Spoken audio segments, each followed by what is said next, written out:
ទី1គឺគោលដៅទី2គឺចំណុចចាប់ផ្ដើមទី3គឺអរិយាប័ត្រនយោបាយនិងទី4គឺធនធានមនុស្សដែលត្រូវយកទៅឈរឈ្មោះនិងក្លាយទៅជាបេក្ខជនសម្រាប់នាយករដ្ឋមន្ត្រីឬក៏ជារដ្ឋមន្ត្រីយើងទៅចែកគ្នាតែ4ចំណុចហ្នឹងទេគោលដៅគឺយើងមើលឃើញថាបញ្ហាស្រុកទាំងអស់កើតមកពីអំណាចប្រមូលផ្ដុំអញ្ចឹងគណៈបកយើងយកគោលដៅគឺការកាត់បន្ថយអំណាចរដ្ឋដោយប្រើយន្តការ8ចំណុចយើងអាចទៅចែកគ្នាអំពីយន្តការហ្នឹងទៅជា9ចំណុចឬកាត់បន្ថយមកនៅត្រឹម7ចំណុចក៏ប៉ុន្តែត្រូវមានគោលដៅមួយគឺការកាត់បន្ថយអំណាចរដ្ឋនេះគឺជាគោលដៅមួយដែលយើងត្រូវទៅចែកទី2គឺចំណុចចាប់ផ្ដើមយើងមិនធ្វើនយោបាយដេញតាមសញ្ញាឆ្នោតរបស់ប្រជាប្រដ្ឋទេចំណុចចាប់ផ្ដើមរបស់យើងគឺយើងកែផ្នត់គំនិតរបស់ប្រជាប្រដ្ឋអ្វីដែលយើងយល់ឃើញថាត្រូវយើងទាញប្រជាប្រដ្ឋឲ្យមកយល់តាមយើងមិនយករាជទៅត្រីវិស័យទេឥតមានការធ្វើនយោបាយដើម្បីទាំងអស់គ្នាណាដែលមិនចាប់ផ្ដើមពីពួកយើងទាំងអស់គ្នាទេ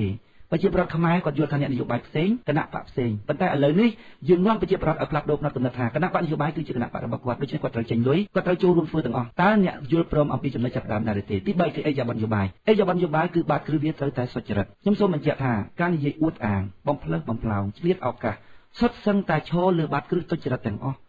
នេះគឺជាអរិយាប័ត្រនយោបាយដែលគណៈបកសម្ព័ន្ធដើម្បីប្រជាធិបតេយ្យប្រកាន់យកគឺសុចរិតពីព្រោះយើងយល់ឃើញថាកាលណាយើងផ្ដើមពីទុច្ចរិតវានាំឲ្យមានអរិភាពក្នុងចំណោមអ្នកនយោបាយដូចគ្នាកុំចាំបាច់តែយើងទៅមូលបង្កាច់គេគ្រាន់តែយើងអួតហ្នឹងណាគេស្គិញមុខយើងគេចង់វាយយើងគេចង់ថាឲ្យយើងអញ្ចឹងបានយើងថាបាតគ្រឹះសុចរិតភាពមានប្រមាណនិយាយប៉ុណ្ណឹងតើគេអាចនិយាយគ្នាត្រង់ចំណុចនេះបានដែរដល់ចំណុចទី4គឺធនធានមនុស្សមិនមែនថាអ្នកណាមានលុយចេះតែអាចឈរបានទេឲ្យតែត្រូវលក្ខខណ្ឌ4យ៉ាងនេះបដូរគណៈបកក៏អត់អីយើងទៅចូលជាមួយគេក៏អត់អីសម្រាប់ខ្លួនខ្ញុំមួយខ្ញុំប្រកាសរួចហើយគឺថាខ្ញុំអត់ចូលជាមួយទាំងអស់ខ្ញុំចូលរួមជាលុយជាកាក់ខ្ញុំចូលរួមជាកម្លាំងជួយធ្វើទាំងអស់ឲ្យតែត្រូវលក្ខខណ្ឌ4យ៉ាងនេះហើយការទៅចែកការរួបរวมត្រូវធ្វើតាមលំអានប្រជាធិបតេយ្យជាពិសេសគឺការទៅចែកនៅតុមូលចំហឲ្យប្រជាប្រដ្ឋបានដឹងឮផងចាអញ្ចឹងបើតាមគោលការណ៍របស់គណៈបកសម្ព័ន្ធដើម្បីប្រជាធិបតេយ្យគឺមាន4ចំណុចហើយគណៈបកដែលចង់និយាយពីការរួបរวมជាមួយគណៈបកសម្ព័ន្ធដើម្បីប្រជាធិបតេយ្យត្រូវទទួលយក4ចំណុចនេះសិនទើបអាចនិយាយគ្នាបានមិនមែនអញ្ចឹងទេគឺថាយើងស្ពាយចំណុច4ពីខាងយើងទៅហើយយើងយកទៅដាក់ចរចាតើគេមានចំណុចអ្វីខ្លះមកដាក់ចរចាខ្ញុំក៏នៅសូមអំពាវនាវទៅប្រជាប្រដ្ឋថាតើចំណុចទាំង4នេះវាជាផលប្រយោជន៍សម្រាប់ជាតិដែរទេចុះបើគេទទួលយកមិនបានតើវាហេតុអ្វីខ្ញុំចង់សួរតែប៉ុណ្្នឹងចាអរគុណច្រើនលោកខំនេះស្នាជំរាបខ្ញុំសូមអនុញ្ញាតជំរាបសួរលោកបន្តទៀតថាប្រសិនបើលោកស្រស់ស្រួលរួបរวมគ្នារវាងគណៈបកអ្នកប្រជាធិបតេយ្យហើយលោកនៅតែបន្តតិទៀនដោយអ្វីដែលលោកកំពុងធ្វើរាល់ថ្ងៃឬក៏លោកគោរពគោលដៅនយោបាយក្នុងការរួបរวมគណៈបកអ្នកប្រជាធិបតេយ្យទាំងអស់ហើយប្រសិនបើការរួបរวมគ្នាជំរុញឲ្យលោកមិនអាចនិយាយអ្វីដែលលោកចង់និយាយដែលធ្វើឲ្យខូចខាតដល់ការដំណើរការរួបរวมគ្នាតើលោកអាចបញ្ឈប់បានទេឬក៏អាចទប់ស្កាត់បានទេចំពោះបញ្ហានេះវាមានការយល់ផ្សេងពីគ្នាអាត្រង់ចំណុចហ្នឹងដែលយើងត្រូវតែចែកគ្នាយើងយល់ថាដើម្បីរួបរวมគ្នាត្រូវតែអ្វីឧបមាថាយើងសោករបស់មួយចូលទៅក្នុងរបស់មួយទៀតសោកវាអត់ចូលហេតុអីមកវាអត់ចូលវាកងែងកងងដល់វាកងែងកងងយើងត្រូវដំវាឲ្យចូលតើចំណុចណាមួយដែលយើងតិចទៀនគណៈបកសិទ្ធិមនុស្សគណៈបកសំរងស៊ីតើចំណុចណាមួយដែលជាចំណុចដែលយើងតិចទៀនឲ្យមិនត្រូវលើកយកមកពាក្យសម្ដីរបស់យើងដែលយើងតិចទៀនហ្នឹងថាត្រង់ចំណុចណាយើងតិចទៀនឲ្យមិនត្រូវយើងតិចទៀនពីព្រោះយើងមើលឃើញថាខុសដើម្បីឲ្យចូលគ្នាបានយើងចង់វាយអ្នកទាំងអស់គ្នាឲ្យដើរត្រង់ផ្លូវពួកយើងយល់ឃើញថាវាយឲ្យដើរត្រង់ផ្លូវឆាប់រួបរวมគ្នាបានមានន័យថាកន្លែងណាដែលទើយើងចាំងយើងកាប់ដើម្បីឲ្យវាឆាប់ចូលគ្នាបានឬមួយខ្ញុំសំខាន់ទេលោកខណ្ឌស្នាតើលោកសំអាងអ្វីដែលថាអ្វីដែលលោកធ្វើហ្នឹងគឺតម្រង់ឲ្យត្រង់ណាហើយចូលហេតុផលចូលយើងតិចទៀនគេមួយដែលយើងលើកមកយើងថាគាត់អួតអាងឧទាហរណ៍ថាគាត់និយាយថាអាណត្តិមុន58កៅអីគាត់ឈ្នះឆ្នោតដែរដល់ពេលឥឡូវបានតែ3កៅអីអាហ្នឹងគាត់និយាយកុហកហើយយើងនិយាយថាអញ្ចឹងយើងថាកុំនិយាយភាសាអញ្ចឹងអាហ្នឹងជាការភូតកុហកយើងមិនច្បាស់លាស់យើងកុំនិយាយអត់ត្រង់ចំណុចចឹងសួរថាតើអានឹងជាការវាយតម្រង់អត់ពីព្រោះវាឈរលើបាតគ្រឹះសុចរិតភាពផងកាលណាយើងវាយឲ្យវាត្រង់ដោយយើងឈរលើបាតគ្រឹះសុចរិតភាពយើងអាចរួបរวมគ្នាបានប៉ុន្តែមនុស្សច្រើនណាស់គេនិយាយថាកាលណាយើងវាយគ្នាអញ្ចឹងយើងរួបរวมគ្នាអត់បានរួបរวมយ៉ាងម៉េចខ្ញុំចង់សួរឧទាហរណ៍ថាយើងយកស្ករទៅដាក់ក្នុងពាងទឹកវារលាយចូលគ្នាហ្មងរួបរวมរបស់យើងគឺមានន័យបែបហ្នឹងមិនមែនយកឈើដែលមានឈើផ្សេងគ្នារួចហើយយកមកចងបាច់គ្នាដែលចូលគ្នាអត់បានទេពេលណាយើងចូលរួមឧទាហរណ៍ថាយើងចូលរួមជាមួយគណៈបក្សសិទ្ធិមនុស្សសមាជិកមកពីគណៈបក្សសិទ្ធិមនុស្សក៏នៅតែអញមកពីសិទ្ធិមនុស្សគណៈបក្សសម្ព័ន្ធថាអញមកពីសម្ព័ន្ធរួចធ្វើការក្រុមតបូលជាមួយគ្នាបន្តិចទៅបាយគ្នាយើងចង់ឲ្យវាលាយចូលគ្នាសាច់មួយជាមួយអញ្ចឹងបានយើងត្រូវយកមកទៅចែកគ្នាទាំងអស់បើសិនណាជាពួកយើងខុសយើងវាយមកប្រាប់មកយើងនឹងកែតម្រូវអាហ្នឹងខ្ញុំនិយាយថាវាយដើម្បីឲ្យចូលគ្នាហើយដល់ពេលគេថាកុំវាយគ្នាដើម្បីចូលគ្នាខ្ញុំថារួបរวมគ្នាមិនតិចវាបែកគ្នាទៅវិញចាអញ្ចឹងគណៈបក្សសម្ព័ន្ធដើម្បីប្រជាធិបតេយ្យក៏ទទួលយកការរួបរวมគ្នាដែរហើយជាពិសេសគឺជាចែកបែកគ្នាជាមុនសិនហើយលោកមានគោលការណ៍4ចំណុចចាហើយសម្រាប់គោលការណ៍គណៈបក្សផ្សេងឧទាហរណ៍ដូចជាគណៈបក្សសិទ្ធិមនុស្សអីហ្នឹងត្រូវទៅចែកគ្នាបន្តទៀតចាអរគុណច្រើនហើយនេះខ្ញុំចង់សួរបន្តទៀតមិនដឹងជាលោកគិតដល់ឬក៏មិនយ៉ាងណាទេ ប្រសិនបើមានការរួបរวมគ្នាមិនថាតែគណៈបកជួងជាមួយគណៈបកសិទ្ធិមនុស្សឬក៏ជាមួយគណៈបកណាផ្សេងៗទៀតទេលើកលែងតែគណៈបកសំរងស៊ីដែលមិននិយាយពីការរួបរวมតើលោកចង់កាន់តំណែងអ្វីដែរចង់បានអ្វីដែរចាខ្ញុំដូចជាអត់មានចង់បានអ្វីដែលជាតំណែងសម្រាប់មុខនីតិនៅក្នុងរដ្ឋាភិបាលឬក្នុងរដ្ឋសភាទេក៏ប៉ុន្តែខ្ញុំចង់មានកន្លែងណាមួយដែលនៅក្នុងបកខ្ញុំអាចមើលអំពីដំណើរការនៃការប្រព្រឹត្តទៅដោយសុចរិតហើយនឹងផ្ទៀងផ្ទាត់ពីដំណើរការនៃការអនុវត្តទៅវាដល់គោលដៅបានតែប៉ុណ្ណឹងទេខ្ញុំអត់ចង់បានតំណែងឬតួនាទីអីធំនៅក្នុងបកទេក៏ប៉ុន្តែខ្ញុំគ្រាន់តែចង់នៅកន្លែងណាមួយដែលខ្ញុំអាចមើលថាដំណើរការហ្នឹងវាឈានចូលទៅដល់កន្លែងហ្នឹងបានទាំងការដំណើរការផ្ទៃក្នុងទាំងយុទ្ធសាស្ត្ររបស់គណៈបកទាំងការជ្រើសរើសធនធានមនុស្សតាំងពីការកែលម្អអរិយាប័ត្រនយោបាយអីក្រៅពីហ្នឹងខ្ញុំសូមប្រកាសថាខ្ញុំអត់ឈរឈ្មោះជាតំណាងរាស្ត្រឬក៏ខ្ញុំអត់ទៅជារដ្ឋមន្ត្រីទៅជានាយករដ្ឋមន្ត្រីបេក្ខជននេះខ្ញុំអត់ចង់បានទេចាចឹងអត់តែថ្ងៃអនាគតលោកអត់ចង់ខ្លាចជាអ្នកដឹកនាំជានាយករដ្ឋមន្ត្រីអីទេហើយស្ថាប័នណាមួយដែលលោកចង់ធ្វើនោះក្នុងគណៈបករបស់យើងមិនទាន់ទៅជែកគ្នាអំពីបញ្ហាអស់នេះទេពីព្រោះថាក្មេងខ្មែរដែលចូលរួមជាមួយនឹងពួកយើងនឹងពួកគេក៏មានសមត្ថភាពអាចនឹងកាន់តំណែងណាមួយនៅក្នុងគណៈបករបស់យើងហើយនឹងឈានទៅដល់ការកាន់ការងារសុខទេដែរយើងមិនទាន់បានទៅជែកគ្នាដល់ចំណុចនេះយើងដែរលោកពុកក៏បានទៅដល់បញ្ហានេះទេចាក៏ប៉ុន្តែចំពោះការរួបរวมគ្នាបើសិនជាមានការរួបរวมគ្នាមែនលោកមិនចង់បានតំណែងអ្វីធំដុំក្នុងបកក្នុងការរួបរวมគ្នានេះទេអត់ទេហើយឆោកន្លែងមួយដែលលោកថាអាចមើលឃើញចំពោះដំណើរការគណៈបកថ្មីដែលមានការរួបរวมគ្នានោះតំណែងនេះតំណែងអីដែរខ្ញុំមិនទាន់បានគិតដល់ត្រង់ចំណុចនឹងច្បាស់លាស់ទេជាពិសេសគឺខ្ញុំចង់បញ្ចេញមតិយោបល់កន្លែងដែលខ្ញុំអាចបញ្ចេញមតិយោបល់នៅក្នុងវេទិកាសាធារណៈអីបានប៉ុណ្ណឹងណាគឺថាมันមានតំណែងអីក្នុងបកឲ្យធំក៏បានដែរពីព្រោះកន្លែងហ្នឹងខ្ញុំអាចកែតម្រូវមនុស្សបានហើយយើងអាចទៅជែកគ្នាក្នុងទីសាធារណៈទោះបីជាក្នុងគណៈបកដែលយើងត្រូវទៅចែកក៏យើងគួរតែយកមកទៅចែកខាងក្រៅដែរពីព្រោះរឿងទាំងអស់ជារឿងរបស់ជាតិវាគួរឲ្យតែប្រជាប្រដ្ឋឮខ្ញុំមិនគិតថាយើងត្រូវតែមានការទៅចែកក្នុងគណៈបកហ្នឹងដាច់ដោយឡែករួចហើយទៅចែកខាងក្រៅដាច់ដោយឡែកអីខ្ញុំអត់គិតថាអញ្ចឹងទេជាទូទៅគឺរឿងត្រូវតែយកមកទៅចែកក្នុងទីសាធារណៈកន្លែងណាដែលខ្ញុំអាចបញ្ចេញមតិយោបល់បានគឺគ្រប់គ្រាន់ហើយសម្រាប់ខ្ញុំចាអរគុណច្រើនចឹងសរុបសេចក្តីទៅឃើញថាគណៈបកសម្ព័ន្ធដើម្បីប្រជាធិបតេយ្យក៏គ្រប់គ្រងការរួបរวมគ្នាដែរបាទហើយនេះខ្ញុំចង់បញ្ជាក់នេះតើសំដៅទៅលើគណៈបកណាខ្លះដែរគណៈបកសម្ព័ន្ធដើម្បីប្រជាធិបតេយ្យចង់រួបរวมជាមួយពីព្រោះយើងចង់ឲ្យមានចលនាតែពីរដើម្បីប្រកួតប្រជែងឲ្យដឹងចាញ់ដឹងឈ្នះយើងចង់មានតែពីរប៉ុន្តែស៊ីសងទៅលើឆន្ទៈរបស់គណៈបកដទៃទៀតណាគឺមានហេតុផលគេចង់រួបរวมឬមិនរួបរวมយើងចង់រួបរวมគណៈបកក្រៅរដ្ឋាភិបាលទាំងអស់ហើយឲ្យតែយើងទៅចែកលក្ខខណ្ឌបានគឺថាយើងរួបរวมទាំងអស់ឲ្យវាចេញជាធ្លុងតែពីរទៅចេញជាតែពីរចលនាពីរចរន្តដើម្បីឲ្យពីរនេះមិនថាគណៈបកកណ្ដាលអំណាចមួយគណៈបកប្រឆាំងមួយចាអរគុណច្រើនសម្រាប់ការឆ្លើយតបរបស់លោកខឹមវាសនាទៅនឹងសំណួរនេះខ្ញុំខ្លះហើយនេះខ្ញុំសូមជម្រាបជូនផងដែរថាតកតជាមួយអ្វីដែលខ្ញុំបានលើកឡើងអំពីប្រសាសន៍របស់ឯកឧត្តមគិតសុគន្ធហើយនេះខ្ញុំប្រើពាក្យថាត្រួសមួយចំនួននោះដោយសារតែឯកឧត្តមគិតសុគន្ធលោកបានបញ្ជាក់ច្បាស់ហើយច្រើនដូច្នេះនេះខ្ញុំមិនអាចយកប្រសាសន៍របស់ឯកឧត្តមគិតសុគន្ធមកជម្រាបជូនអត្ថាធិប្បាយឲ្យអស់សេចក្តីនៅទីនេះបានទេព្រោះថាពេលវេលាយើងមានកំណត់ហើយវេទិកានេះគឺសម្រាប់គណៈបកសម្ព័ន្ធដើម្បីប្រជាធិបតេយ្យពីហើយម្យ៉ាងទៀតមានសំណួររបស់ប្រិយមិត្តយើងតាមលិខិតដែលសរសេរមកស្ថានីយវិទ្យុស្វឃ្មុំមានទាំងក្នុងប្រទេសនិងក្រៅប្រទេសដែលចង់សួរទៅលោកខំវាសនាដើម្បីលោកឆ្លើយតបដូច្នេះនៅពេលនេះរយៈពេល30នាទីក៏ឃើញថាសំណួរនេះខ្ញុំបញ្ចប់ហើយបន្តនេះខ្ញុំនឹងសួរសំណួរតាមលិខិតវិញម្ដងចា៎មិនមែនវងខ្លៅដូចតែខ្លះភ្លេចខ្លួនភ្លេចចិត្តភ្លេចដើមកំណើតថាពួកគេជាខ្មែរពីនេះសូមខ្លាចមើលមាត់ឲ្យខ្លាំងថាឲ្យឮថាពួកយើងជាខ្មែរគេរំលឹកមិនហៅអស់ហើយមកចាសសូមអរគុណច្រើនចឹងពេលនេះខ្ញុំសូមអនុញ្ញាតអានលិខិតសំណួរប្រិយមិត្តយើងតាមដែលសរសេរមកកាន់ស្ថានីយវិទ្យុស្វឃ្មុំតែម្ដងណាចាសជាដំបូងគឺនេះខ្ញុំសូមលើកយកសំណួររបស់លោកតាជ័យនៅខេត្តកណ្ដាលលោកតាជ័យបានសួរថាគឺសូមឲ្យលោកខំវាសនានឹងជ្រើសរើសមួយចំណុច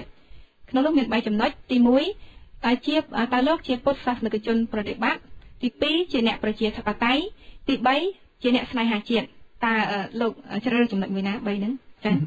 មិនដឹងជាឲ្យបែងចែកឬយកមួយក្នុងចំណោម3យ៉ាងម៉េចបើថាជាបើឧទាហរណ៍ថា3ហ្នឹងជាគុណសម្បត្តិល្អទាំងអស់ហើយយើងត្រូវយកមកដាក់ទៅក្នុងខ្លួនទាំងអស់ហើយយើងជ្រើសរើសតែមួយខ្ញុំដូចអត់មានចម្លើយចំពោះសំណួរបែបហ្នឹងពីព្រោះអ្វីដែលលោកលើកឡើងមកហ្នឹងវាជាចំណុចល្អទាំងអស់គួរតែមនុស្សម្នាក់បណ្ដុះដាក់ក្នុងខ្លួនមកប៉ុន្តែគ្រាន់តែខ្ញុំសូម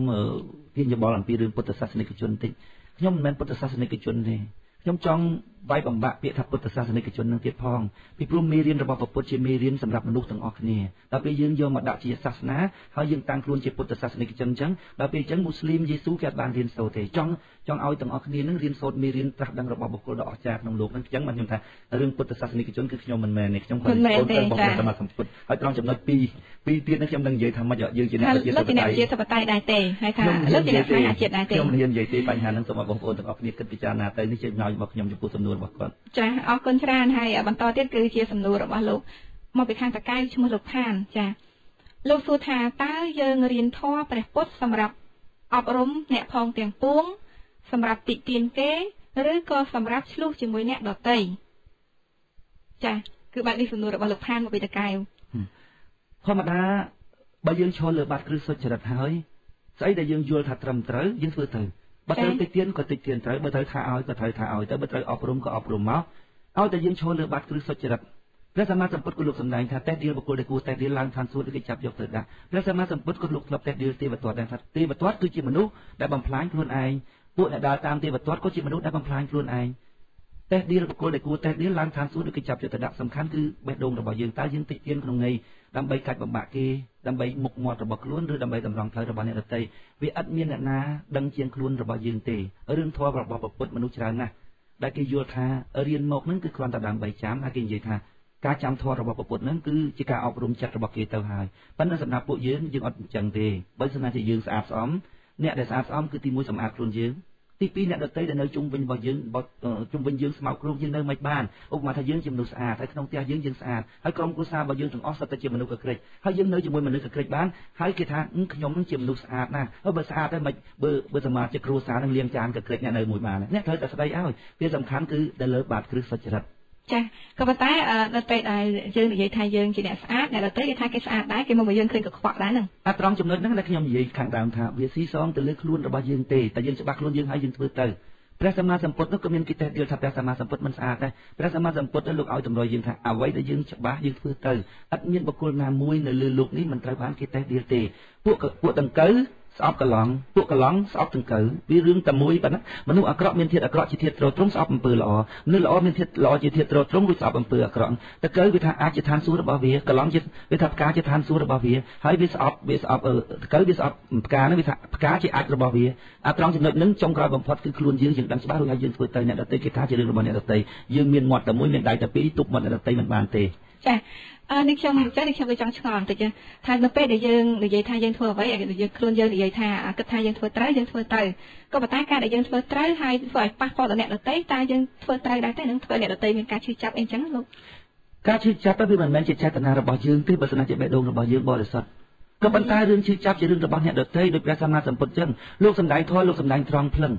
ប៉ុន្តែនាងមាគន្ធយាស្ដាប់ទៅឈឺចាប់រហូតដល់ដុតប្រសាទគេអស់ទៅ500ជឿថាតើចេតនារបស់ព្រះសម្មាសម្ពុទ្ធធ្វើឲ្យនាងមាគន្ធយាឈឺចាប់ទេលោកសម្ដែងធម៌ត្រង់ក៏ប៉ុន្តែវាប៉ះពាល់ដល់មនុស្សអាក្រក់ឧទាហរណ៍យើងនិយាយថាមនុស្សជាឆ្លើងសង្គមមិនដែលគិតដល់បញ្ហាជាតិមាតុភូមិរបស់គេទេគេគិតតែពីធ្វើម៉េចឲ្យបានផលប្រយោជន៍របស់ខ្លួនគេនឹងគឺជាឆ្លើងសង្គមហើយដល់ពេលយើងនិយាយទៅប៉ះពាល់របស់គេប៉ះពាល់គេឈឺចាប់រឿងការឈឺចាប់ជារឿងរបស់អ្នកដទៃក៏ប៉ុន្តែយើងអត់មានចេតនាចង់ឲ្យអ្នកដទៃឈឺចាប់ទេប៉ុន្តែយើងមានចេតនាចង់កែតម្រូវការឈឺចាប់ជារឿងរបស់អ្នកដទៃគេក៏ថាមកយើងវិញមកឲ្យតែថានៅក្នុងក្របខ័ណ្ឌច្បាប់យើងអាចទទួលយកបានអានឹងយើងចេះទទួលទៅឈឺចាប់ឬមិនឈឺចាប់អានឹងខ្លួនយើងអ្នកទទួលក៏ប៉ុន្តែបើវាហួសរហូតដល់ផ្លូវច្បាប់គេអាចចាប់យើងទៅប្រឈមមុខជាមួយមុខច្បាប់ថាយើងបរិហាគេអានឹងប្តឹងគ្នាទៅអានឹងធ្វើមិនវាទៅតែប៉ុណ្ណឹងហើយបើស្ងាត់ជាយើងនៅក្នុងក្របខ័ណ្ឌដែលច្បាប់ចាប់យើងមិនបានទេយើងចេះតែនិយាយទៅហើយរឿងថា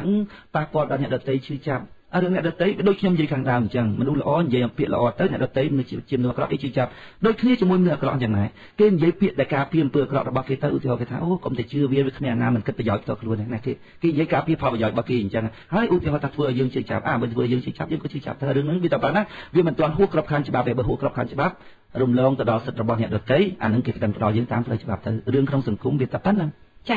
ាអញ្ចឹងឃើញថាអាការដែលយើងធ្វើអំពើទៅលើអ្នកណាមួយហ្នឹងសិតតែយើងខ្លួនយើងយល់ថាត្រូវទាំងអស់ហ្នឹងមិនចឹងទេខ្លួនយើងយល់ថាត្រូវក៏ប៉ុន្តែទីចូលទៅលើអ្នកដទៃទៅចោះនេះខ្ញុំសូមកាត់តិឧទាហរណ៍ថាមនុស្សអាក្រក់ឬមួយក៏ក្រុមអ ுக ្រិតជនចៅប្លន់អីចឹងគេគិតថាខ្លួនគេធ្វើត្រូវគេធ្វើហ្នឹងមិនចឹងវាមានការយល់ពីរយ៉ាងជួនកាលមនុស្សមានអវិជ្ជាគេយល់ថាខ្លួនគេធ្វើត្រូវចាមានមនុស្សមួយទៀតគាត់ដឹងថាខ្លួនគាត់ធ្វើខុសប៉ុន្តែគាត់បំពេញដោយពួកចៅប្លន់អីមិនចឹងទេពួកគេដឹងថាខ្លួនគេធ្វើខុសប៉ុន្តែគេបំពេញ ប៉ុន្តែមានមនុស្សមួយក្រុមទៀតគេកំពុងតែធ្វើខុសប៉ុន្តែគេអត់ដឹងទេឧទាហរណ៍ថាខ្លួនគេរស់នៅក្នុងសង្គមគេអត់បានគិតសង្គមនេះគេគិតតែយោបាយទៅវត្តគាត់មានដឹងថាខ្លួនគាត់ខុសទេណាគាត់មានបានដឹងខ្លួនគាត់ខុសទេអាត្រង់ចំណុចហ្នឹងគាត់និយាយការពារកំហុសរបស់គាត់ពីព្រោះគាត់មិនបានដឹងថាខ្លួនគាត់ខុសប៉ុន្តែដូចពួកចៅអីពួកចៅឬពួកសង្ងំមិនគិតផលប្រយោជន៍ជាតិឧទាហរណ៍ដូចជាពួកអ្នកនយោបាយដែលបានសិទ្ធិពីប្រជាប្រដ្ឋទៅរួចហើយគាត់ពុករលួយគាត់ដឹងមិនគាត់មិនដឹងទេគាត់ដឹងប៉ុន្តែគាត់និយាយការពារទង្វើខុសរបស់គាត់អានឹងស៊ីសងទៅលើយើងតើយើងចង់កាត់ក្តីគាត់យ៉ាងម៉េចហើយច្បាប់គាត់ចង់កាត់ក្តីគាត់យ៉ាងម៉េចអារឿងហ្នឹងវាអញ្ចឹងប៉ុន្តែសំខាន់បំផុតមនុស្សម្នាក់គឺគេច្បាស់ក្នុងខ្លួនរបស់គេបើអ្នកច្បាស់ថាអ្នកដឹងខ្លួនថាអ្នកធ្វើអាក្រក់រួចហើយអ្នកនៅតែចង់ធ្វើអានឹងរឿងរបស់អ្នកថាខ្ញុំទៅធ្វើមិនបានចាអរគុណច្រើនអ្នកពុះការឆ្លើយតបរបស់លោកឃើញថានេះខ្ញុំបន្តសំណួរទៅលោកសមិទ្ធិមកពីខាងតាកែវដែរចាលោកសមិទ្ធិបានសួរថាលោកស្ដាប់ថាឃើញថាលោកខំវាសនាដែលតិទៀនទៅលើអ្នកដែលលោកយល់ថាជាអ្នកអួតអាងមុននេះក៏លោកបានបញ្ជាក់ដែរកាលពីដើមកម្មវិធីថាលោកតែងតែធ្វើការតិទៀនទៅលើអ្នកដែលលោកយល់ថាជាអ្នកអួតអាងប៉ុន្តែគេអាចចោទទៅលើលោកវិញបានទេថាលោកកំពុងតែអួតអាងជាងអ្នកអួតអាងនោះទៅទៀតចារឿងគេចោទទៅរឿងគេចោទធ្វើម៉េចខ្ញុំដូចខ្ញុំនិយាយខាងដើមខ្ញុំមានដៃតែពីរមានមាត់តែមួយទៅខ្ទប់គេមិនបានចាខ្ញុំចង់ប្រាប់ទៅបងប្អូនមិត្តអ្នកស្ដាប់ទាំងអស់ឲ្យសង្កេតអំពីលក្ខណៈអួតអាងលក្ខណៈអួតអាងគឺជាលក្ខណៈរបស់ចិត្តមិនមែនជាលក្ខណៈរបស់ពាក្យសម្ដីទេដោយព្រះសម្មាសម្ពុទ្ធលោកសម្ដែងថាតថាគតជាអ្នកត្រាស់ដឹងហើយការត្រាស់ដឹងរបស់តថាគតនេះឥតមានគ្រូបាអាចារ្យណាប្រដៅតថាគតទេតថាគតត្រាស់ដឹងតែម្នាក់ឯងក្នុងលោកនេះគ្មានអ្នកណាត្រាស់ដឹងហើយការត្រាស់ដឹងនេះទៀតសោតឥតមានពីណាប្រដៅតថាគតអត់មានពីណាប្ររៀនតថាគតទេមនុស្សដទៃគេស្ដាប់ទៅគេថាព្រះសម្មាសម្ពុទ្ធអួតក៏ប៉ុន្តែនៅក្នុងចិត្តរបស់ព្រះសម្មាសម្ពុទ្ធលោកអត់មានចិត្តអីណាអួតទេប៉ុន្តែកលៈទេសៈនេះលោកត្រូវនិយាយរឿងហ្នឹងប្រាប់អ្នកដទៃដើម្បីជាប្រយោជន៍សម្រាប់អ្នកដទៃលោកក៏និយាយទៅហើយដល់ពេលអ្នកដទៃគេស្ដាប់មកថាយីមកពិភពលោកគ្មានពីណាត្រាស់ដឹងតែអញហើយគ្មានគ្រូបាអាចារ្យណាបណ្ដាលទៀតអួតក៏អួតម្ល៉េះអួតជាលក្ខណៈរបស់ចិត្តពួកយើងដឹងច្បាស់ក្នុងចិត្តរបស់យើងតើអួតឬអត់ហើយបងប្អូនប្រជាប្រដ្ឋក៏ថាយើងអួតអានឹងជាសិទ្ធិរបស់អ្នកដទៃគេថាទៅចោះឲ្យខ្ញុំទៅធ្វើម៉េចគេថាយើងអួតជាអ្នកដទៃនោះទៅទៀតអានឹងរឿងរបស់គេថាខ្ញុំធ្វើម៉េចប៉ុន្តែបងប្អូនអ្នកដែលស្រឡាញ់យុត្តិធម៌បងប្អូនសង្កេតមើលថាតើពាក្យសម្ដីរបស់ខ្ញុំមានកំសួលអួតពីខាងក្នុងមកដែរឬទេចានៅក្នុងសំណួរនេះលោកបានបញ្ជាក់ថាលោកតែងតែលើកយកទ្រឹស្ដីព្រះពុទ្ធមកធ្វើការពន្យល់ហើយពេលខ្លះលោកហាក់ដូចជាតាំងខ្លួននឹងជាព្រះសម្មាសម្ពុទ្ធថែមទៀតផងចាគេថាទៀតដែរមើលឃើញគេថាទៀតគេថាយើងតាំងខ្លួនគេថាយើងតាំងខ្លួនលើព្រះសម្មាសម្ពុទ្ធក៏ថាបានស្រាប់តែលើគេថាខ្ញុំប្រាប់ទៅបងប្អូនប្រជាប្រដ្ឋថារាល់អ្នកដឹកនាំទាំងអស់តែងតែបានទទួលនៅពាក្យរិះគន់ច្រើនជាងពាក្យសរសើរធម្មតាទេអញ្ចឹងសូម្បីតែមនុស្សដែលអត់គិតជាតិអីទាំងអស់អង្គុយតែស្ងៀមនឹងគ្មានធ្វើអីទេមួយថ្ងៃហ្នឹងសូម្បីតែអ្នកបំផ្លាញជាតិហ្នឹងក៏គេមានពាក្យរិះគន់ដែលយើងកំពុងតែធ្វើការងារដើម្បីបម្រើជាតិដែរដែលខ្លួនគេអត់បានស្អីធ្វើអស់ហ្នឹងគេអង្គុយទៅលើក្រែកប៉ុកហ្នឹងក៏គេមានពាក្យរិះគន់ដែរប៉ុន្តែគេមិនបានមើលថាតើខ្លួនគេដែលអង្គុយនៅលើក្រែហ្នឹងគេបានធ្វើអីខ្លះថាអត់មានទេអញ្ចឹងអ្វីដែលយើងច្បាស់ថាខ្លួនយើងធ្វើត្រឹមត្រូវហើយទៅគេថាតើយើងដាច់กระดาษតិចណាបានយើងធ្វើការងារដែលត្រឹមត្រូវបានបើយើងអត់ដាច់กระดาษតិចយើងអត់អាចធ្វើការងារដែលត្រឹមត្រូវទៅដល់គោលដៅបានទេឲ្យតែយើងច្បាស់ថាខ្លួនយើងត្រឹមត្រូវហើយពាក្យសម្ដីរបស់គេថាឲ្យថាទៅព្រះសម្មាសម្ពុទ្ធលោកសម្ដែងហើយថាឥតមានបុគ្គលណាមួយនៅលើលោកនេះមិនត្រូវបានគេតេះដៀលទេចាអញ្ចឹងសម្រាប់ចម្លើយរបស់លោកនេះខ្ញុំដូចថាមិនសូវជាយល់ប្រហែលទេណាក៏តែអ្វីដែលខ្ញុំយល់គឺថាអ្វីដែលយើងគិតថាត្រឹមត្រូវយើងធ្វើទៅបាទអញ្ចឹងហើយមនុស្សច្រើនណាស់សុវិធីមនុស្សច្រើនណាស់ដែលយល់ថាខ្លួនធ្វើត្រឹមត្រូវរួចហើយអត់ធ្វើបានណាដោយសារសម្ពាធពីខាងក្រៅអ្វីដែលយើងយល់ថាត្រឹមត្រូវឧបមាថាយើងចង់មានប្តីបរទេសប៉ុន្តែខ្មែរយើងគេមិននិយមប៉ុន្តែយើងច្បាស់ថាប្តីបរទេសមួយនឹងអាចផ្ដល់សេចក្តីសុខឲ្យយើងប៉ុន្តែមនុស្សខ្លះអត់ហ៊ានយកប្តីនឹងទេពីព្រោះពាក្យសម្ដីរបស់អ្នកខាងក្រៅហ្នឹងថាឲ្យខ្លាំងពេកមនុស្សច្រើនណាស់ដែលយល់ថាត្រឹមត្រូវហើយអត់អាចធ្វើរឿងត្រឹមត្រូវបានដោយសារសម្ពាធរបស់អ្នកខាងក្រៅមនុស្សអញ្ចឹងអត់អាចធ្វើជាអ្នកដឹកនាំគេបានទេប៉ុន្តែនៅពេលដែលយើងគិតថាអ្វីដែលយើងធ្វើសុទ្ធតែត្រឹមត្រូវនាំឲ្យមានដូចជាទស្សនៈមួយថាយើងផ្ដាច់ការអ្វីដែលយើងធ្វើសុទ្ធតែត្រឹមត្រូវទាំងអស់មិនក៏ទៅជាផ្ដាច់ការអ្វីដែលយើងធ្វើគឺយើងបានសំយោគមតិយោបល់របស់អ្នកដទៃនឹងរួចស្រេចទៅហើយគេឲ្យយោបល់យើងត្រង់ចំណុចហ្នឹងយើងយកមកគិតត្រេះរិះពិចារណារួចហើយយើងឃើញថាចំណុចរបស់យើងគិតនឹងវាត្រឹមត្រូវយើងទៅមុខទៀតដល់ពេលយើងទៅមុខទៀតគេមកថាដដែលទៀតអាពាក្យដដែលនឹងទៀតដល់ពេលយើងស្ដាប់គេមកថាអាសំណួរហ្នឹងអញដោះស្រាយរួចតែឃើញអញត្រូវទេតាហួយទៅមុខទៀតយើងដើរបាន4 5ជំហានគេថាទៀតគេថាតែសំណួរដដែលនឹងទៀតបើយើងមិនច្បាស់លាស់យើងមុខទៅតម្លាក់អំពើល្អរបស់យើងចោលហើយមិនមែនយើងមិនយកយោបល់គេណាយើងយករួចហើយយើងយកមកគិតរួចហើយត្រេះរិះរួចហើយយើងឃើញតែត្រឹមត្រូវយើងទៅមុខទៀតហើយស្អីទៅផ្ដាច់ការនោះស្អីទៅផ្ដាច់ការទទួលខុសត្រូវសំខាន់ណាឧទាហរណ៍ថាខ្ញុំជាប្រធានអញ្ចឹងហើយគេឲ្យយោបល់ខ្ញុំមកហើយខ្ញុំយកមកគិតមកឃើញថាមិនត្រឹមត្រូវខ្ញុំទៅមុខទៀតទៅគេថាយើងផ្ដាច់ការខ្ញុំចង់សួរទៅវិញថាទាល់តែខ្ញុំយកយោបល់អ្នកឯងបាទអ្នកឯងថាខ្ញុំជប់ផ្ដាច់ការចឹងអ្នកឯងអត់ផ្ដាច់ការទេអញ្ចឹងទី2ការទទួលខុសត្រូវឧទាហរណ៍ថាខ្ញុំយកតាមយោបល់គេរួចហើយខ្ញុំធ្វើទៅខុសសួរទៅដល់ពេលខុសគេបន្ទោសខ្ញុំណា សួរថាតើខ្ញុំទៅប្រាប់គេថាអូយកុំតែលោកមួយនឹងឲ្យយោបល់ខ្ញុំលោកនៅតែកៅឥឡូវទៅអូគាត់ឲ្យមកទទួលខុសត្រូវបានដែរឬទេសំខាន់គឺវាជាការទទួលខុសត្រូវការទទួលខុសត្រូវរបស់យើងអ្វីដែលយើងបានពីអ្នកដទៃមកយើងស្ដាប់យើងត្រូវរៀបពិចារណាយើងចម្រោះរួចហើយយើងយកទុកជាគោលដែលយើងយល់ឃើញតែត្រឹមត្រូវឬយើងដើរទៅមុខទៀតអ្នកដទៃឲ្យយោបល់មកទៀតបើកំណត់ដដែលយើងអត់ស្ដាប់ទេព្រោះវាខាតពេលប៉ុន្តែបើកំណត់នឹងជាកំណត់ថ្មីយើងស្ដាប់ទៀតដល់ពេលយើងត្រូវរៀបពិចារណាយើងឲ្យយោបល់ទៅវិញថាការគិតរបស់លោកមិនត្រូវទេយើងឲ្យយោបល់ចេះទៅជួនកាលកំណត់ទស្សនៈរបស់គាត់ខួរក្បាលរបស់គាត់រាក់ហើយគាត់មិនយល់ពីទស្សនៈរបស់យើងដែលជ្រៅផងហើយគាត់គិតតែឲ្យយើងយកតាមគាត់ហើយចុះបើយើងងាកទៅលិចយកតាមគេងាកទៅកើតយកតាមគេសួរតើពេលណាយើងទៅដល់គោលដៅដែលយើងចង់បានរឿងផ្ដាច់ការមួយទៀតខ្ញុំចង់ប្រាប់បងប្អូនប្រជាប្រដ្ឋថារឿងផ្ដាច់ការមិនមែនរឿងអាក្រក់ទេណាគ្រាន់តែថាសម្រាប់តែឯងទេណាមានមេដឹកនាំផ្ដាច់ការលឺលោកច្រើនណាស់ដែលដឹកនាំប្រទេសរីកចម្រើនដូចលីខ្វាន់យូអីពាក្យថាផ្ដាច់ការគ្រាន់តែន័យថាសម្រាប់តែឯងទេណាជួនកាលប្រជាធិបតេយ្យលេសក់ដូចឥណ្ឌាអីនោះប្រជាធិបតេយ្យមនុស្សល្ងងមកច្រើនតែចែកគ្នាប៉ុន្តែវាអត់បានជាប្រយោជន៍អីផងកុំឲ្យបងប្អូនសម្គាល់ពាក្យថាផ្ដាច់ការហ្នឹងវាសុទ្ធតែនាំទៅដល់មហន្តរាយសម្រាប់ជាតិទាំងអស់មានន័យថាផ្ដាច់ការមានន័យថាសម្រាប់តែឯងតែប៉ុណ្ណឹងចាក៏ប៉ុន្តែយើងធ្លាប់លើទេណាពាក្យថាការសម្រេចតែឯងមិនប្រសើរជាងច្រើនគ្នាបើមិនជាកំណត់ច្រើនអាចមានកំណត់វែងជាងវាមិនចិត្តតែចឹងទាំងអស់ទេវាមិនពិតចឹងទាំងអស់ទេហើយយោបល់របស់គេក៏មិនប្រកាសថាខុសទាំងអស់ដែរមានចំណុចខ្លះឧទាហរណ៍គេនិយាយថាសំពៅគង់ពឹងសំប៉ាណាវាមានតែអាចមានចំណុចខ្លះពឹងឧបមាថាក្មួយទៅស្រុកភ្នង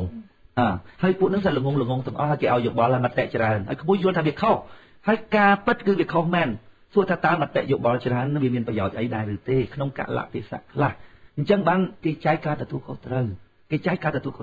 តើការងារណាសម្រាប់ដោយក្រុមតើការងារណាគេប្រគល់សិទ្ធិឲ្យបុគ្គលនឹងសម្រាប់ប៉ុន្តែវានៅក្នុងការទទួលខុសត្រូវបើអ្នកសម្រាប់ខុសតុលាការអ្នកប្រឈមមុខតុលាការអ្នកប្រឈមមុខជាមួយនឹងប្រជាប្រិយភាពក្នុងបករបស់អ្នកធ្លាក់ចុះក្នុងគណៈបកគេដកអ្នកចេញអីចឹងណាប៉ុន្តែដំបូងដៃគេបោះឆ្នោតផ្ដល់សេចក្តីទុកចិត្តផ្ដល់ការទទួលខុសត្រូវឲ្យបុគ្គលនឹងក្នុងការសម្រេចដោយបារ៉ាក់អូបាម៉ាពេលដែលគាត់ជាប់ឆ្នោតហើយគាត់រឿងអ្នកណាក៏ទៅបានដែរពីព្រោះគាត់ជាអ្នកជាប់ឆ្នោតហើយក្នុងដំណាងឆន្ទៈរបស់ប្រជាប្រដ្ឋអាមេរិកប៉ុន្តែទទួលខុសត្រូវផងបើលើរឿង Hillary Clinton ខុសអានឹងអ្នកឯងទទួលខុសត្រូវរឿងអ្នកផ្សេងខុសអ្នកឯងទទួលខុសត្រូវក៏ប៉ុន្តែត្រូវឲ្យគាត់រឿងដល់ពេលយើងនិយាយថា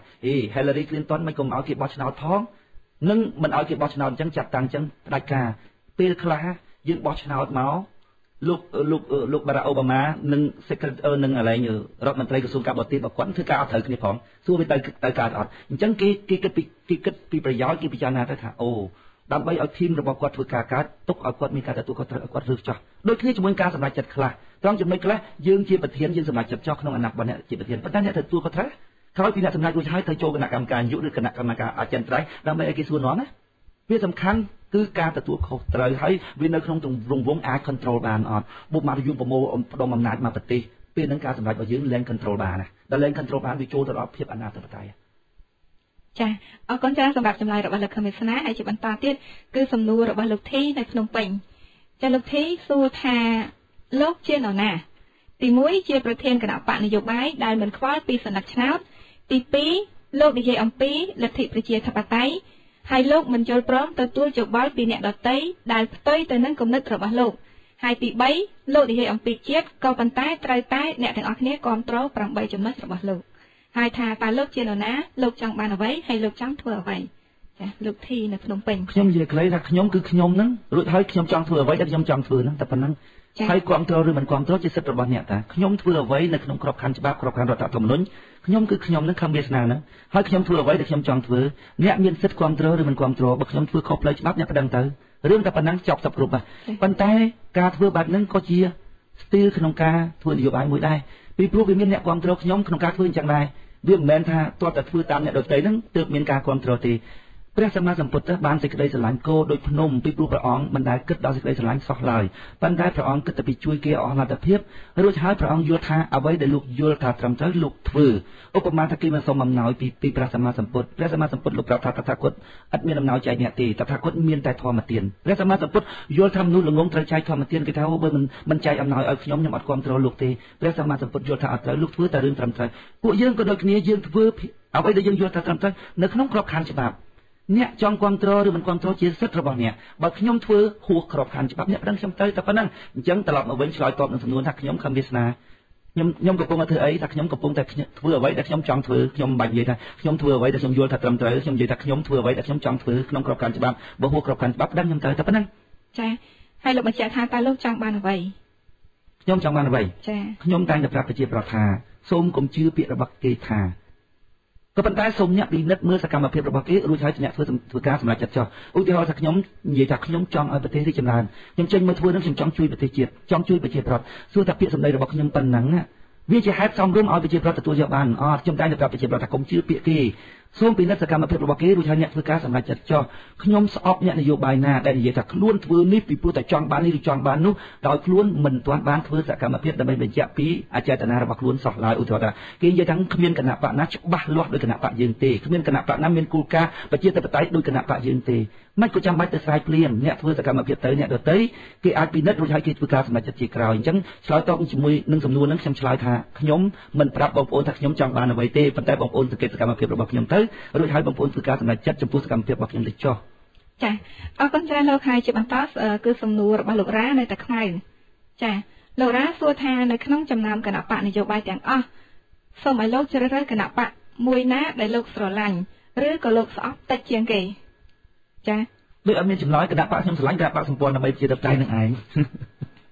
ហើយដល់ពេលនិយាយពីស្អប់តិចស្អប់ច្រើនដូចមិនដឹងថាស្អប់តិចស្អប់ច្រើនឯផងបានសម្គាល់ចិត្តរបស់ខ្លួនផងសម្គាល់ឃើញថាមានបកកន្លែងណានិយាយខុសថាយកតែហ្មងទៅដូចមិនស្អប់បកអីផងស្អប់បុគ្គលមួយដែលគាត់និយាយខុសនិយាយអីធ្វើឲ្យមានការប៉ះទង្គិចដល់ការយល់ដឹងរបស់ប្រជាពលរដ្ឋដែលខ្ញុំយល់ថាគឺជាចំណុចដែលត្រូវថែធួនបំផុតគឺជាចំណុចចាប់ផ្ដើមនៃការអភិវឌ្ឍសុខទេគឺគូក្បាលរបស់ប្រជាពលរដ្ឋហ្នឹងកុំថាតែមេបកកុំថាតែអ្នកធ្វើការជាអ្នកនយោបាយសូម្បីតែអ្នកផ្សាយធម៌ក៏ខ្ញុំគ្រឹះដែរឲ្យតែលឺតែនិយាយទៅប៉ះពាល់ដល់ខួរក្បាលរបស់ប្រជាពលរដ្ឋដែលជាចំណុចចាប់ផ្ដើមនៃការអភិវឌ្ឍសុខទេហើយដល់ពេលគេសួរថាតើគណៈបកណាដែលខ្ញុំស្អប់តិចជាងគេខ្ញុំអត់បានសម្គាល់ចិត្តខ្លួនឯងផងកន្លែងចំណុចហ្នឹងហើយគណៈបកណាស្រឡាញ់ច្រើនជាងគេគណៈបកសម្ព័ន្ធដើម្បីប្រជាធិបតេយ្យហ្នឹងហ្មងចាអញ្ចឹងឃើញថាក្រៅពីគណៈបកសម្ព័ន្ធដើម្បីប្រជាធិបតេយ្យលោកមិនបានខ្វល់ពីគណៈបកផ្សេងទេបែបមិនខ្វល់ទេថាមិនខ្វល់ក៏មិនថាមិនបានពីព្រោះបើសិនជាថាមិនខ្វល់ឲ្យគេទៅដូចជាខ្វល់ដែរតែនិយាយខុសទៅចង្អុលទេទៅតិចទៀតហើយដល់ពេលយើងថាមិនខ្វល់មានន័យថាឲ្យគេទៅនេះមិនឲ្យទេឲ្យតែមើលទៅឃើញខុសថាចាក៏ប៉ុន្តែបែងចែកថាស្អប់តិចជាងគេស្អប់ច្រើនជាងគេអត់បែងចែកទេវាអត់បានសម្គាល់ចិត្តយើងព្រោះចិត្តយើងវាអត់មានអញ្ចឹងណាឃើញបុគ្គលណាខុសដូចមានចិត្តគ្រឹះដូចឲ្យទៅថាតែហ្មងដល់ពេលគេនិយាយថាស្អប់គណៈបកណាច្រើនជាងគេនឹងមានគណៈបកណាស្អប់ផងពីព្រោះនៅក្នុងគណៈបកមួយហ្នឹងក៏មានមនុស្សដែលយើងស្រឡាញ់នៅក្នុងគណៈបកមួយទៀតក៏មានមនុស្សដែលយើងស្រឡាញ់ដល់ពេលយើងថាស្អប់បកហ្នឹងវាដោយនឹងគេនឹងឯងទៅណាថាស្អប់បុគ្គលហ្នឹងហ្មងណាចាអរគុណច្រើនគេថាលោករ៉ាបានស្ដាប់ប្រសាសន៍របស់លោកខឹមវិស្នាហើយគណៈបកដែលស្រឡាញ់ជាងគេគណៈបកសម្ព័ន្ធដើម្បីប្រជាធិបតេយ្យគឺស្រឡាញ់ខ្លួនឯងបន្តមកទៀតគឺគណៈបកដែលស្អប់តិចជាងគេនោះគឺមិនបានសម្គាល់ចិត្តទេមិនដឹងស្អប់អ្នកណាស្រឡាញ់អ្នកណាដូចអត់មានចម្លើយចាចម្លើយអញ្ចឹងចាអរគុណច្រើនហើយបន្តទៅទៀតលោកភក្តីមកពីខាងព្រៃវែងសួរថាបើសិនជាការបោះឆ្នោតនៅអាណត្តិ2013គណៈបករបស់លោកមិនទទួលបានជោគជ័យតើលោកត្រូវបន្តជីវិតគណៈបកនយោបាយរបស់លោកទៀតឬក៏លោកមានបំណងបដូរអ្នកដឹកនាំមិនដឹងជាមិនហៅថាជោគជ័យផងណាឧទាហរណ៍ថាបើសិនជាយើងបាន2-3កៅអីឡើងទៅចាត់ទុកថាជោគជ័យអត់ហើយបើសិនជាយើងមិនបានកៅអីទេក៏ប៉ុន្តែយើងបានស្លឹកឆ្នោតឧបមាថា20-30 ម៉ឺនអញ្ចឹងមិនអត់បានកៅអីទេអាត្រង់ចំណុចហ្នឹងតើយើងកំណត់ថាជោគជ័យប៉ុណ្ណាអញ្ចឹងចាំលទ្ធផលចេញមកសិនឧទាហរណ៍ថាយើងបញ្យល់ប្រជាប្រដ្ឋយូរហើយកាលពីមុនយើងបាន60000 70000យើងបាន70000ចាំបើបញ្យល់ប្រជាប្រដ្ឋយូរទៅចាំបើធ្លាក់មកនៅ20000បើធ្លាក់មក20000យើងគិតផ្សេងត្រូវឈប់ហើយមើលមុខយើងមើលទៅមិនរួចទេបញ្យល់គេក៏គេបញ្យល់ដែរយើងគិតថាធ្វើអីផ្សេងទៅហើយបើកើនក្នុងចំនួនមួយមកថា30ម៉ឺនហើយយើងគិតផ្សេងទៀតទៅហើយបើយើងបាន2-3កៅអីតើយើងគិតយ៉ាងម៉េចដល់ពេលគេនិយាយថាបើសិនណាជាមិនបានជោគជ័យតើយើងត្រូវធ្វើម៉េចឲ្យมันជោគជ័យនោះដំណា40កៅអីជោគជ័យអត់20កៅអីជោគជ័យដើម្បីងាយស្រួលដល់លោកភក្តីលោកបានស្ដាប់ថាតើគោលដៅរបស់គណៈបកសម្ព័ន្ធដើម្បីប្រជាធិបតេយ្យនោះបោះឆ្នោតឆ្នាំ2013ទទួលស្លឹកឆ្នោតប៉ុណ្ណាមានកម្រិតប៉ុណ្ណាហើយទទួលប៉ុណ្ណាមានកម្រិតយ៉ាងម៉េចចា៎អាណត្តិមុនអាណត្តិក្រោយណាចាឈប់ហ្មងអាណត្តិមុនហ្នឹងថយបោះឆ្នោត2008គឺគណៈបកសម្ព័ន្ធហ្នឹងនៅអីទៀតផងហ្នឹងណាធ្វើអង្គការធ្វើអីទៀតទៅណាប៉ុន្តែបើបាន2-3កៅអីឬបានក្រុមប្រឹក្សាគុំសង្កាត់អីចឹងទៅមានន័យថាដំណើររបស់យើងវាទៅមុខពីព្រោះយើងក៏ដឹងដែរថាដំណើរនៃការពន្យល់មនុស្សគឺយឺតបន្តិចដូច្នេះបាន2-3កៅអីមិនមែនជាបរាជ័យទេយើងអាចមានហេតុផលសមរម្យក្នុងការទទួលយកបានដែលប្រជាពលរដ្ឋមានការវិវត្តខួរក្បាលយឺតពីព្រោះថានៅក្នុងស្រុកមួយដែលប្រជាពលរដ្ឋមានចំណេះដឹងតិចការវិវត្តវាយឺតអញ្ចឹងយើងអាចចាំគាត់បានក៏ប៉ុន្តែបើសិនជាវាមានការថយសម្លេងជាងពីមុនទេយើងក៏មិនដឹងនៅធ្វើអីទេ យើងត្រូវតែជែកគ្នាពីរឿងការរំលាយបាក់ឬធ្វើអីបន្តទៅទៀតណាអញ្ចឹងសរុបសេចក្តីមកចាំមើលលទ្ធផលសំខាន់ណាស់គេនៅតែមិនជឿយើងអារឿងស្មោះត្រង់ហ្នឹងស្មោះត្រង់សុចរិតហ្នឹងប៉ុន្តែខ្លួនយើងដឹងជាងគេដល់ពេលចេញលទ្ធផលមកឃើញថាយ៉ាងម៉េចយើងគិតនៅពេលនោះហ្មងចាក៏ប៉ុន្តែបើសិនជាខាងគណៈបកសម្ព័ន្ធដើម្បីវិជាធិបតេយ្យបានទទួលឧទាហរណ៍ថា2ឬ3កៅអីលោកនឹងបន្តធ្វើសកម្មភាពនយោបាយតទៅទៀតដើម្បីបញ្ចូលវិជាប្រដ្ឋក៏ប៉ុន្តែលោកតែងតែបានស្ដាប់ហើយវិជាប្រដ្ឋដែលចូលរួមបញ្ចេញមតិហើយសម្ដែងការកង្វល់ជំវិញបញ្ហាសង្គមជាច្រើនដែលកើតមានឡើងហើយបើសិនជាគណៈបកសម្ព័ន្ធដើម្បីវិជាធិបតេយ្យបានណាត់ឡើង2កៅអីបានណាត់ឡើង3កៅអីពេលណាទៅអាចយកគោលការណ៍8ចំណុចហ្នឹងទៅអនុវត្តបានចាខ្ញុំចង់សួរទៅវិជាប្រដ្ឋវិញថាមិនក៏សួរតែខ្ញុំអ្នកឯងនិយាយទាំងអស់គ្នានោះវាអត់មានការទទួលខុសត្រូវទេខ្ញុំខំប្រឹងធ្វើហត់ចង្អប់បើអ្នកយល់ថាអ្នកយន្តការ8ចំណុចខ្ញុំនឹងវាខុសត្រង់នេះត្រង់នោះចាំមកបន្ទោសខ្ញុំហើយបើយល់ថាត្រូវរួចហើយមិនឈ្នះហើយចុះបើមិនឈ្នះមិនបើជាប្រវត្តិនឹងគាត់មិនព្រមចង់ឈ្នះផងមិនបន្ទោសខ្ញុំឥឡូវបើស្នាជាបន្ទោសតែរបៀបហ្នឹងបើខ្ញុំឈប់ធ្វើបាក់រួចហើយខ្ញុំទៅដេកដូចប្រជាប្រវត្តិវិញខ្ញុំទៅជាប្រជាប្រវត្តិល្អណាលែងមានពីណាបន្ទោសណាអាយើងខំចង់ងាប់គាត់ដេកនៅស្ងៀមរួចហើយគាត់មកបន្ទោសយើងថាឡើងតែ2 3កៅអីគោលនយោបាយរបស់យើងយន្តការ8ចំណុចល្អធ្វើម៉េចបានទៅកម្មការងារប្រទេសជាតិធ្វើម៉េចបានយកទៅដាក់នៅក្នុងប្រព័ន្ធដឹកនាំរដ្ឋមកសួរអីខ្ញុំម្នាក់ឯងខ្ញុំធ្វើការងាររបស់ខ្ញុំរួចហើយប្រជាប្រដ្ឋមកចង់ងាប់ទៅនឹងងាប់នឹងត្រូវធ្វើម៉េចរឿងរបស់យើងទាំងអស់គ្នាកុំសួរខ្ញុំណាសួរខ្ញុំតែពីគោលការណ៍ដែលខ្ញុំបានបង្កើតឡើងពីអីយ៉ាប័តនយោបាយដែលយើងកំពុងតែធ្វើថាតើវាខុសតាណាអីតាណារឿងប្រជាប្រដ្ឋចូលរួមឬមិនចូលរួមអានឹងរឿងមកគាត់ទុកសេរីភាពឲ្យគាត់ទៅអីប្រជាប្រដ្ឋនឹងអត់មានធ្វើអីសោះមកសួរខ្ញុំនឹងសួរខ្ញិចដោយឯងឈ្នះឆ្នោតទៅគេឲ្យផែនដីរបស់ខ្ញុំពាក់កណ្ដាលមកនៅតែឯងហើយប្រជាប្រដ្ឋគៀគ្នាពាក់កណ្ដាលទៅនៅផែនដីមកចំហៀងអញ្ចឹងខ្ញុំបានផលប្រយោជន៍ស្អីច្រើនជាងបងប្អូនពីត្រង់ចំណុចហ្នឹងអីក៏សួរខ្ញុំសកត់ឲ្យខ្ញុំទទួលខុសត្រូវរួចបងប្អូនចង់ដើរលេងរំវងស្មាណាក៏បានខ្ញុំបាច់ឲ្យរំវងដើរលេងទេចឹងចាអរគុណច្រើនលោកនេះខ្ញុំសូមអនុញ្ញាតសួរបន្តិចទៀតដោយសារនេះខ្ញុំឆ្ងល់ណានៅពេលដែលនេះខ្ញុំយកឧទាហរណ៍ក្រុមមួយដែលធ្វើកិច្ចការមួយថាមានប្រធានក្រុមមានកូនក្រុមត្រឹមត្រូវប៉ុន្តែបើសិនជាក្រុមនឹងធ្វើការបរាជ័យតែគេបន្ទោសសំខាន់ទៅលើមេក្រុមឬក៏កូនក្រុមនឹងចាធម្មតាយើងត្រូវត្រួតពិនិត្យអំពីការងារការទទួលខុសត្រូវមួយសួរថាតើមេក្រុមនឹងបានធ្វើឲ្យបរាជ័យការងាររបស់គេដែរឬទេដូចជាមេទ័ពអ៊ីស្រាអែលគាត់និយាយថាពេលដែលយើងចេញប្រយុទ្ធកាលណាយើងស្គាល់កំភ្លើងរបស់យើងច្បាស់យើងស្គាល់ទីតាំងភូមិសាស្ត្ររបស់យើងច្បាស់យើងស្គាល់ទីតាំងរបស់សត្រូវច្បាស់យើងស្គាល់កំភ្លើងយើងចេះប្រើកំភ្លើងរបស់សត្រូវច្បាស់ពេលយើងបញ្ចេញប្រយុទ្ធ10ដងឈ្នះទាំង10ដងចេញប្រយុទ្ធ100ដងឈ្នះទាំង100ដងប៉ុន្តែចុងក្រោយគាត់និយាយថាម៉េចហ៎គាត់និយាយថាបើអ្នកទាំងអស់គ្នាមិនចូលរួមធ្វើខ្ញុំក៏មិនសន្យាថាអ៊ីស្រាអែលយើងមិនបាត់ដីមួយចំអាមដែរក៏ប៉ុន្តែបើអ្នកចូលរួមធ្វើខ្ញុំសន្យាថាមិនបាត់ដីមួយចំអាមទេដូចគ្នារឿងការទទួលខុសត្រូវសួរថាត្រង់ចំណុចណាមួយក្នុងគណៈបកដែលការទទួលខុសត្រូវរបស់ខ្ញុំអនុវត្តមិនបានល្អខ្ញុំរកកំណត់រកទស្សនៈខ្ញុំចេញទៅនិយាយតើកន្លែងណាដែលយល់ថាកំណត់របស់ខ្ញុំមិនល្អឧទាហរណ៍ត្រឹមថាខ្ញុំមានលុយទៅចោះខ្ញុំមានលុយគេថាខ្ញុំលាក់លុយខ្ញុំអត់ព្រមប្រើលុយនឹងដើម្បីផ្សាយរយូឲ្យបានច្រើនកន្លែងទេក៏គេអាចបន្ទោសខ្ញុំបានដែរតែនេះលទ្ធភាពខ្ញុំក៏អស់សមត្ថភាពខ្ញុំក៏អស់ស្អីក៏អស់សួរថាតើការទទួលខុសត្រូវរបស់ខ្ញុំត្រឹមត្រូវរួចនៅហើយចុះបើប្រជាប្រដ្ឋទាំងអស់គ្នាអ្នកដេកស្ងៀមហើយអ្នកអត់មានការទទួលខុសត្រូ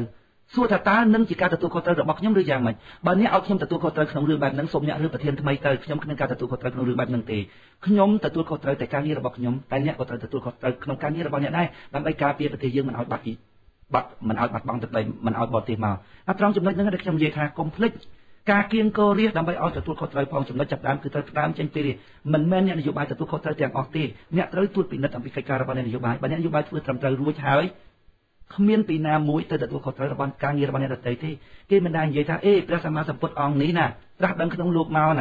ាប្រោសមនុស្សបានតិចជាងអង្គព្រះសម្មាសម្ពុទ្ធអង្គមុនខ្លាំងម្ល៉េះព្រះសម្មាសម្ពុទ្ធអង្គមុនគេប្រោសបានមកកណោគេមិនដែលនិយាយចឹងទេគេថាតើព្រះសម្មាសម្ពុទ្ធគ្រប់អង្គនឹងបានប្រោសសត្វលោកដែលមានឧបនិស្ស័យអស់ហើយឬនៅបើក្នុងចំនួនព្រះសម្មាសម្ពុទ្ធអង្គនឹងមានតែ20នាក់ទៅបើកាលពីមុននឹងមាន1លាននាក់ប្រោសឲ្យបាន1លាននាក់ទៅប៉ុន្តែបើក្នុងសម័យកាលនេះបានតែ20នាក់បានតែ20នាក់ទៅមិនថាមិនក៏បានតិចម៉េចខ្ញុំអត់មានការទទួលខុសត្រូវចំពោះការងាររបស់ប្រជាប្រដ្ឋទេបើអ្នកយល់ថាខ្ញុំត្រូវទទួលខុសត្រូវលើការងាររបស់ប្រជាប្រដ្ឋសូមអ្នករកប្រធានផ្សេងចោះចាហើយនេះខ្ញុំសូមអនុញ្ញាតមួយសំណួរទៀតបន្តចុងក្រោយព្រោះនៅមានសំណួរមួយទៀតប៉ុន្តែនេះខ្ញុំឆ្ងល់ជាសួរបន្តទៀតហើយព្រោះថាឃើញថានេះខ្ញុំតែងតែបានស្ដាប់ប្រសាសន៍លោកខនិស្នាបញ្យល់ទៅវិជាប្រដ្ឋហើយជាពិសេសគឺថាវិជាប្រដ្ឋហ្នឹងល្ងងក៏ប៉ុន្តែប្រសិនបើយើងបញ្យល់វិជាប្រដ្ឋល្ងងហើយមិនអាចធ្វើវិជាប្រដ្ឋល្ងងហ្នឹងយល់ឃើញត្រូវវិញមកពីយើងអត់មានសមត្ថភាពគ្រប់គ្រាន់ឬក៏មកវិជាប្រដ្ឋមិនចង់យល់គេថាអញ្ចឹងទៅចោះសម្រាប់គេណាគេថាអញ្ចឹងចោះថាខ្ញុំគ្រូអន់បញ្យល់វិជាមិនរត់មិនយល់អញ្ចឹងណាហើយគេថាចោះបិណ្ឌខ្លួនខ្ញុំដឹងយ៉ាងហោចបំផុតហ្នឹងកាលពីមុនណាវាអត់មានមនុស្សយល់សោះតែឥឡូវមានមនុស្សយល់ខ្លះសួរតើជំនាញរបស់ខ្ញុំបានទៅមុខហើយនៅហើយខ្ញុំចង់សួរអ្នកដែលបន្ទោសតើអ្នកបានធ្វើអ្វីខ្លះនៅចំណែកខ្ញុំយល់ច្បាស់ថាខ្ញុំធ្វើត្រូវពីព្រោះមានមនុស្សច្រើនហើយបានយល់ គេអាចយកចំណេះដឹងដែលពួកយើងបញ្យល់នឹងយកទៅដោះស្រាយបញ្ហាជីវិតរស់នៅប្រចាំថ្ងៃរបស់គេបានទាំងខាងនយោបាយទាំងខាងសាសនាហើយបើប្រជាប្រដ្ឋដទៃទៀតគាត់មិនយល់គេបន្ទោសខ្ញុំថាមកពីគ្រូវាអន់បានបញ្យល់ប្រជាប្រដ្ឋមិនយល់ចុះខ្ញុំមានតែថាឆ្អីខ្ញុំមានតែថាឆ្អីបន្ទោសទៅខ្ញុំមានតែថាឆ្អីគេបន្ទោសទៅប៉ុន្តែខ្លួនខ្ញុំដឹងច្បាស់លាស់ថារឿងនឹងវាអញ្ចឹងប៉ុន្តែឲ្យខ្ញុំទៅការពារទាំងមើលរបស់ខ្ញុំអត់ការពារទេឲ្យគេថាអូខ្ញុំបញ្យល់ប្រជាប្រដ្ឋហ្នឹងមកមិនយល់ហ្នឹងមកពីគ្រូអន់ថាចុះខ្ញុំអត់ការពារទេប៉ុន្តែខ្ញុំដឹងខ្លួនខ្ញុំច្បាស់មិនមាននរណាមួយអាចបញ្យល់មនុស្សទាំងអស់ឲ្យយល់បានដូចគ្នាទេវាស៊ីសងទៅលើគេព្រមទទួលក៏ទទួលតែបើគេមិនព្រមទទួលយកទៅគិតអានឹងស៊ីសងលើរបស់គេថាឲ្យមានអ្នកណាគេចង់ថាអ្នកណាមួយគេចង់ថាមកពីគ្រូវាអន់ពេកបានបញ្យល់គេមិនយល់អានឹងរឿងរបស់គេតែគ្មានបុគ្គលណាមួយមិនត្រូវបានគេតេឌីលទេលើកលែងទៅនៅក្នុងត្រឡោកមកគេឃើញហ្មងទៅនៅក្នុងដងបាត់ចិត្តហ្មងមកគ្មានណាគេថាបើលោកតែគេដឹងថាយើងនៅក្នុងដងបាត់ចិត្តគេទៅតាមថារនោះទៀតចាអរគុណច្រើនសម្រាប់ចម្លើយរបស់លោកឃើញថាប្រិយមិត្តលោកបានស្ដាប់ហើយនេះខ្ញុំនឹងតសំណួរចុងក្រោយមួយទៀតគឺសំណួររបស់លោកសង្ឃមកពីប្រទេសបារាំងសំណួរនេះដូចជារៀងប្លែកបន្តិចលោកអាចឆ្លើយក៏បានមិនឆ្លើយក៏បានក៏ប៉ុន្តែឃើញថាគាត់ខំសរសេរតាំងពីប្រទេសបារាំងមកហើយនេះខ្ញុំត្រូវចាំបាច់ត្រូវតែអានជូនគាត់ដើម្បីគាត់ឲ្យស្ដាប់ថាគាត់ចំណាយពេលសរសេរមកហើយចាគាត់សួរថាគាត់បានស្ដាប់លោកខំវាសនាបានបញ្ជាក់ថាឥឡូវលោកមានអាយុ47ឆ្នាំហើយចាពិតទេចាហើយសួរថាតើក្នុងជីវិតរបស់លោកលះបង់មិនរៀបការទេដោយសារតែលោកទុកពេលវេលាដើម្បីធ្វើការបម្រើជាតិឬក៏លោកចង់រៀបការមានភរិយានឹងគេដែរប៉ុន្តែពេលវេលាពុំបានហុចឲ្យឬក៏លោកមិនយកភរិយាតែម្ដងពីព្រោះលោកមិនស្រឡាញ់ស្រីចាអានេះស៊ីសងលើគេគិតទៅខ្ញុំគួរអត់ឆ្លើយឲ្យសំណួរអាហ្នឹងណាខ្ញុំពីព្រោះវាមិនពុំដឹងជាឆ្លើយថាម៉េចដូចតែសំណួរខាងដើមអញ្ចឹងបើយើងឆ្លើយថាយើងលះបង់ពេលវេលាដើម្បីជាតិអីចឹងណាវាមិនមែនជាហេតុផលសមរម្យឲ្យប្រជាប្រដ្ឋហ្នឹងគាត់ធ្វើការសម្រេចចិត្តទេហើយពូគាត់ថាអ្វីដែលពូបានធ្វើកន្លងមកហ្នឹងវាគួរសមឲ្យប្រជាប្រដ្ឋបានយល់ពីពូហើយគាត់ធ្វើការសម្រេចចិត្តទៅចុះពូមិនដឹងជានិយាយកន្លែងនឹងឆ្លើយកន្លែងហ្នឹងថាម៉េចទេពីព្រោះពាក្យថាយើងលះបង់ជីវិតដើម្បីជាតិអីហ្នឹងវាជាភាពអួតអាងមួយដែលធ្វើឲ្យប្រជាប្រដ្ឋហ្នឹងគាត់ភ្លេចគិតដល់សកម្មភាពការងាររបស់ពួកយើងដើម្បីផ្ទៀងផ្ទាត់អំពីចិត្តរបស់យើងជួនកាលគាត់ឮថាអ្នកដឹកនាំជាអ្នកស្នេហាជាតិអីចឹងទៅគាត់យកតែពាក្យរបស់គេដែលគេនិយាយហ្នឹងសួរថាហេតុអីបានអ្នកឯងដឹងថាបុគ្គលហ្នឹងគាត់ស្នេហាជាតិខ្ញុំឮគាត់ថាខ្ញុំស្អប់អាពាក្យហ្នឹងខ្ញុំចង់ឲ្យគាត់ហ្នឹងពិចារណាអំពីសកម្មភាពរបស់បុគ្គលដែលគេធ្វើនឹងរួចហើយមើលសកម្មភាពរបស់គេនឹងហើយសម្រេចចិត្តត្មងទៅចម្លើយរបស់ខ្ញុំចំពោះការសរសេររបស់ដេចគុណខាងដើមគឺចម្លើយបែបហ្នឹងចាលោកសង្ឃមកពីបារាំងចាអរគុណច្រើនលោកហើយនៅពេលនេះឃើញថារយៈពេលនៅសល់តែ30នាទីចុងក្រោយសម្រាប់ទទួលស្វាគមន៍ប្រិយមិត្តយើងតាមប្រព័ន្ធទូរស័ព្ទហើយបន្តិចទៀតនេះខ្ញុំនឹងបើកប្រព័ន្ធទូរស័ព្ទដើម្បីទទួលស្វាគមន៍ប្រិយមិត្តក៏ប៉ុន្តែនេះខ្ញុំសូមជម្រាបជូនផងដែរចំពោះសំណួរដែលនេះខ្ញុំទទួលគឺពាក់ព័ន្ធជាមួយនឹងការរួបរวมគ្នារវាងគណៈបកនយោបាយអ្នកប្រជាធិបតេយ្យលោកអ្នកអាចសួរអំពីទស្សនៈឬក៏គោលដៅរបស់គណៈបកសម្ព័ន្ធដើម្បីប្រជាធិបតេយ្យប៉ុន្តែជៀសវាងសួរសំណួរផ្សេងដែលក្រៅពីនេះខ្ញុំសូមអនុញ្ញាតកាត់ប្រព័ន្ធទូរស័ព្ទហើយសូមទោសនេះខ្ញុំនៅមានវិខិតមួយចុងក្រោយទៀតលោកគឺជាវិខិតរបស់បងប្អូនខ្មែរនៅប្រទេសបែលហ្សិកលោកសួរថាតើលោកបង្កើតគណៈបកនេះឡើងដើម្បីជាតិឬក៏ជាមុខរបរចាសួរតែសំណួរអញ្ចឹងបើខ្ញុំថាដើម្បីជាតិវាមិនទៅវិញចាសំណួរអីអញ្ចឹងសំណួរអញ្ចឹងដឹងឆ្លើយថាម៉េចខ្ញុំថាឲ្យសង្កេតសកម្មភាពរបស់ខ្ញុំរួចធ្វើការសម្រេចចិត្តទៅបើខ្ញុំថាធ្វើដើម្បីជាតិសួរថាតើបងប្អូនសម្រេចចិត្តទទួលយកពាក្យរបស់ខ្ញុំមួយម៉ាត់នឹងដែរឬទេទីសងគឺការសង្កេតសកម្មភាពរួចហើយធ្វើការសម្រេចចិត្តចុះប៉ុន្តែនេះខ្ញុំចង់សួររំតាន់តិចតែក្នុងចិត្តរបស់លោកដើម្បីជាតិឬក៏យ៉ាងម៉េចអត់មានចម្លើយទេក្មួយពេលនឹកសកម្មភាពទៅពូមិននិយាយថាម៉េចពូមិនចង់ឲ្យប្រជាប្រដ្ឋគាត់ទទួលយកពាក្យដែលគេនិយាយដោយមិនបានធ្វើពិនិត្យសកម្មភាពទេខ្ញុំថាឲ្យប្រជាប្រដ្ឋចេះពិនិត្យសកម្មភាពរួចហើយធ្វើការសម្រេចចិត្តមកគុំទទួលយកពាក្យរបស់អ្នករបស់លោកចាអរគុណច្រើនលោកខំវាសនាដែលជាប្រធានគណៈបកសម្ព័ន្ធដើម្បីវិជាធិបតេយ្យចានៅពេលបន្តិចទៀតនេះខ្ញុំនឹងបើកប្រព័ន្ធទូរស័ព្ទទទួលស្វាគមន៍ប្រិយមិត្តច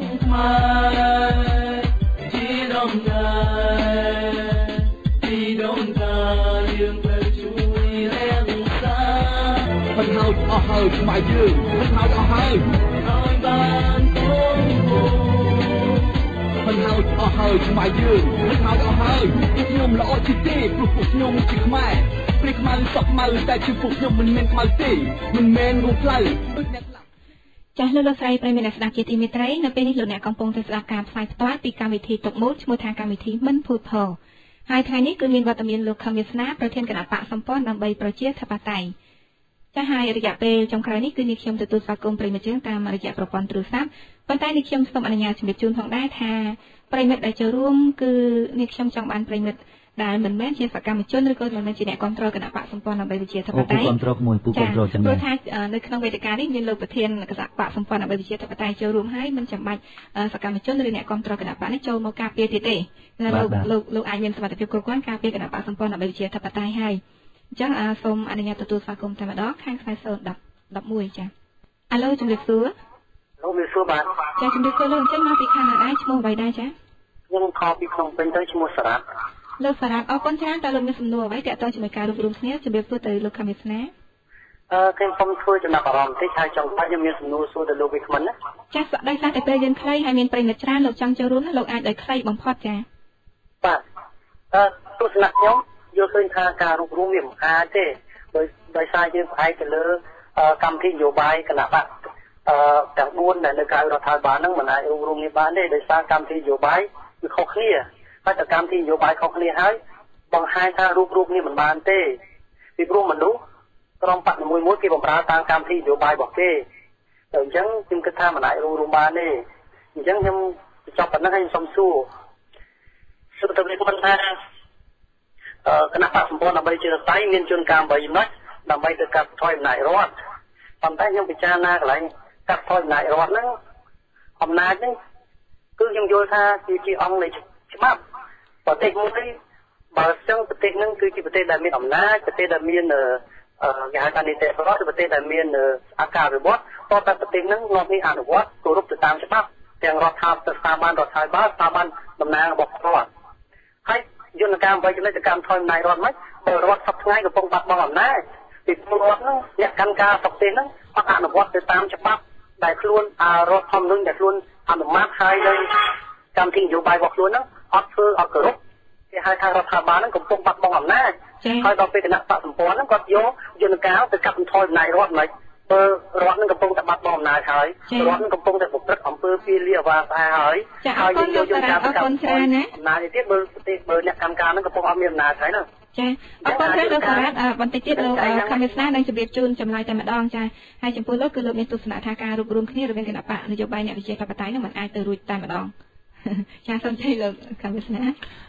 រឿងរួបរวมទៅរួចឬមិនទៅរួចហ្នឹងវាស៊ីសងលើយើងទៅជែកគ្នាទៅទៀតទៅបើស្នាជាយើងមានឆន្ទៈមែនយើងមានភាពស្មោះត្រង់ក្នុងការទៅជែកគ្នាដើម្បីការរួបរวมមែនអានឹងទុកឲ្យយើងធ្វើការទាំងអស់គ្នាទៅចំពោះរឿងនិយាយពីការកាត់បន្ថយអំណាចរដ្ឋលោកនិយាយថារដ្ឋនឹងអត់មានអំណាចទេរដ្ឋាភិបាលសប្តាហ៍នឹងអត់មានអំណាចទេអីចឹងណាអានឹងជាការយល់របស់លោកចា៎ប៉ុន្តែយើងថារដ្ឋាភិបាលនឹងមានអំណាចពូពីហ្មងប្រមូលផ្ដុំអំណាចយន្តការនីមួយៗនឹងគឺជាវិធានការកាត់បន្ថយអំណាចរបស់នាយករដ្ឋមន្ត្រីនឹងឯងជាទូទៅប្រជាប្រដ្ឋគាត់ហៅរដ្ឋាភិបាលនឹងថារដ្ឋបងពុនជូនរដ្ឋហើយរដ្ឋឥឡូវធ្វើបាបរាជណាស់អីចឹងណាដល់ពេលចឹងពាក្យថារដ្ឋមួយម៉ាត់ហ្នឹងគឺសំដៅទៅរដ្ឋាភិបាលអ្នកការងារស្រុកទេសជាពាក្យសាមញ្ញដែលប្រជាប្រដ្ឋឆាប់ពាល់ត្រូវការពិតរដ្ឋគឺប្រទេសមួយទាំងមូលយើងក៏បានដឹងដែរយើងក៏បានទៅជែកគ្នាត្រង់ចំណុចនេះដែរក៏ប៉ុន្តែយើងចង់ប្រើពាក្យសាមញ្ញបងប្អូនប្រជាប្រដ្ឋទាំងអស់គ្នាអាចសង្កេតមើលការបញ្យល់របស់ខ្ញុំរឿងធំច្រើនជាពិសេសគឺរឿងធម៌លំបាកយល់ណាស់ក៏ប៉ុន្តែខ្ញុំចូលចិត្តប្រើពាក្យសាមញ្ញឲ្យប្រជាប្រដ្ឋឆាប់ពាល់ត្រូវដូចគ្នាជាមួយរឿងរដ្ឋយ៉ាងដែរខ្ញុំដឹងរឿងរដ្ឋហ្នឹងគឺថាប្រទេសយើងទាំងមូលក៏ប៉ុន្តែពាក្យថារដ្ឋមួយម៉ាត់គឺប្រជាប្រដ្ឋហ្នឹងគាត់ឆាប់ពាល់ត្រូវហ្មងគាត់ថាអើយរដ្ឋឥឡូវយកតែដីរាជហ្នឹងគាត់និយាយចឹងហើយចុះបើរាជហ្នឹងក៏រដ្ឋដែរហ្នឹងបញ្ហាដីពីណាវាតើតែមានការបែងចែកពាក្យសម្ដីឲ្យយើងកត់សម្គាល់បានពាក្យសម្ដីថារដ្ឋមួយម៉ាត់ហ្នឹងប្រជាប្រដ្ឋគាត់ដឹងថាពួកកម្មការងារស្រុកទេសហ្នឹងហើយចឹងបានយើងប្រើពាក្យថាកាត់បន្ថយអំណាចរដ្ឋថាពេលគាត់និយាយថារដ្ឋាភិបាលហ្នឹងកំពុងតែបាត់បង់អំណាចអាហ្នឹងជាការយល់របស់គាត់ហ្នឹងឲ្យយើងធ្វើតាមមួយការតែចឹងអីចាអរគុណច្រើនសម្រាប់ចម្លើយរបស់លោកខំវាសនាជាបន្តសូមទូខាងខ្សែ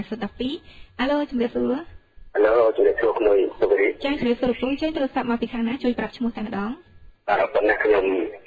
ំឈ្មោះខ្លួនហើយទៅពីខុំកាញ់ទៅសូមជំរាបសួរបងវិស្នាផងបាទជំរាបសួរអូនចាសូមលើកជាសំណួរតែម្ដងទៅចាបាទប៉ុន្តែខានជួបបងយូរហើយធ្លាប់ស្ដាប់បងជាច្រើនលោកខាងតែយូរមកហើយដែរឃើញថាទស្សនៈនឹងតែរបស់បងហ្នឹងគឺមានគុណសម្បត្តិខ្លះនិងមានគុណវិបត្តិខ្លះធម្មតាទេលោកយើងប៉ុន្តែនៅក្នុងហ្នឹងខ្ញុំសូមលើកបន្តិចសិនណាបងណាសូមលើកអំពីធម៌នៃសប្បុរសតែចូលប្រកបសម្ដែងមកថាសម្គាល់ទៅលើសប្បុរសហ្នឹងមាន7យ៉ាងគឺមួយធម្មញ្ញូជាអ្នកស្គាល់ហេតុពីអត្ថអាឡូលោកពូទួនហៃអាឡូចា៎ខ្ញុំសូមអភ័យទោសដោយសារតែយើងផ្ដោតទៅលើការរួបរวมគ្នាសូមលោកមានសំណួរទាក់ទងជាមួយនឹងការរួបរวมគ្នារវាងគណៈបកនយោបាយតែម្ដងទៅបាទថ្ងៃនេះខ្ញុំមានសំណួរប៉ុន្តែមិនមានសំណួរនោះសូមលើកប៉ុណ្ណឹងតិចសិនប៉ុន្តែឥឡូវថាដើម្បីចា៎ពេលយើងស្គាល់សូមលើកតែចំណុចចុះត្រង់ថារាល់កាលក៏ខ្លួននឹងស្គាល់បរិស័ទដើម្បីការរួបរวมទៅបាននិងការជួយសង្គ្រោះជាតិយើងឲ្យរ រួចផុតអំពីសេចក្តីចុះមកជាប្រសិទ្ធតែរងទុកនេះតើមកខំទស្សនានឹងគេសម្គាល់ទៅលើការលើកតខ្លួនបរិបទបានទេបរិបទគឺពុទ្ធបរិស័ទគឺប្រជាប្រដ្ឋយើងហើយចំណែកខ្លួនគឺខ្លួនយើងនិងខ្លួនប្រជាប្រដ្ឋរីឯកាលវេលាដែលកំពុងតែកំពុងតែតក់ស្លុតកំពុងតែទទួលនៅវិបត្តិបងអាចមានមកខំចិត្តឬក៏ដើម្បីចូលរួមនៅគណៈបកប្រជាធិបតេយ្យណាមួយដំណោះស្រាយឲ្យបានល្អដើម្បីឆាប់ចូលជាសង្គ្រោះជីវរដ្ឋយើងឲ្យឆាប់ពីព្រោះថាខ្ញុំតាមស្ដាប់ទស្សនៈនឹងសម្ដីបងដោយបងមិនទទួលអ្វីទាំងអស់បងត្រង់រួមរំដែរប៉ុន្តែដោយសារការខ្វែងឈ្មោះដោយការ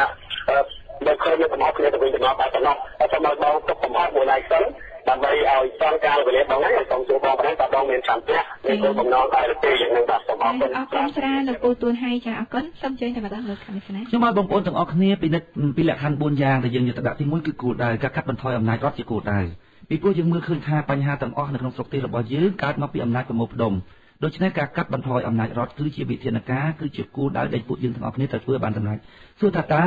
នេះគឺជាផលប្រយោជន៍របស់ប្រទេសជាតិដែរឬទេស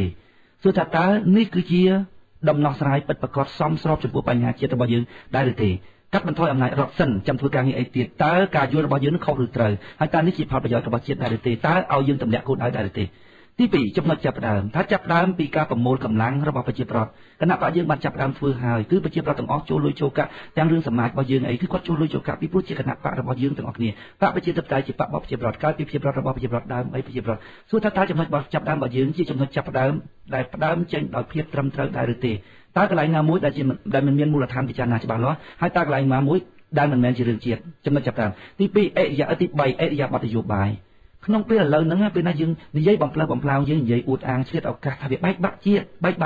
អញ្ចឹងបានយើងប្រាប់ថាមានប្រមាណនិយាយប៉ុណ្ណឹងមានប្រមាណនិយាយប៉ុណ្ណឹងគុំអ្នកនយោបាយកុំភ័យយើងប្រជាប្រដ្ឋទុកឲ្យប្រជាប្រដ្ឋភ័យផងតែយើងភ័យតែឯងយើងក៏ជួបបោកបាយតែឯងប្រជាប្រដ្ឋគាត់ដេកលក់គាត់ថាយើងចង់បានអីគាត់អត់មានមកទេទុកឲ្យប្រជាប្រដ្ឋភ័យផងស្លឹកឆ្នោតតែមួយស្លឹកទេយើងមានបាយស៊ីច្រើនជាងប្រជាប្រដ្ឋទៀតទុកឲ្យប្រជាប្រដ្ឋភ័យផងអញ្ចឹងមានប្រមាណនិយាយប៉ុណ្ណឹងបាច់អួតអាងទេពីព្រោះអួតអាងបំផ្លើសបំផ្លាញហ្នឹងវានាំឲ្យបែកបាក់ជាតិសួរចំណុចមួយហ្នឹងខ្ញុំនិយាយត្រូវអត់គោលការណ៍ដែលគណៈបកសម្ព័ន្ធដើម្បីប្រជាធិបតេយ្យដាក់មកនឹងត្រូវអត់ហើយសមស្របអត់ហើយជាបញ្ហារបស់ជាតិអត់គិតមើលដល់ពេលទី4ធនធានមនុស្សយើងយល់ថាធនធានមនុស្សគឺត្រូវមានបញ្ញាជាមួយនឹងសិលធម៌ហើយដើម្បីឆែកមើលសិលធម៌យើងឆែកមើលសុចរិតភាពរបស់បុគ្គលម្នាក់ៗជាពិសេសគឺក្នុងគណៈបកមួយដែលបញ្ចេញយោបល់មកនឹងសួរថាតើមានសុចរិតអត់ហើយបើចំណុច4នឹងឲ្យយើងតម្លាក់តើយើងទៅយកស្អីជាឆ្ងល់នេះគោលដៅចំណុចចាប់ដើម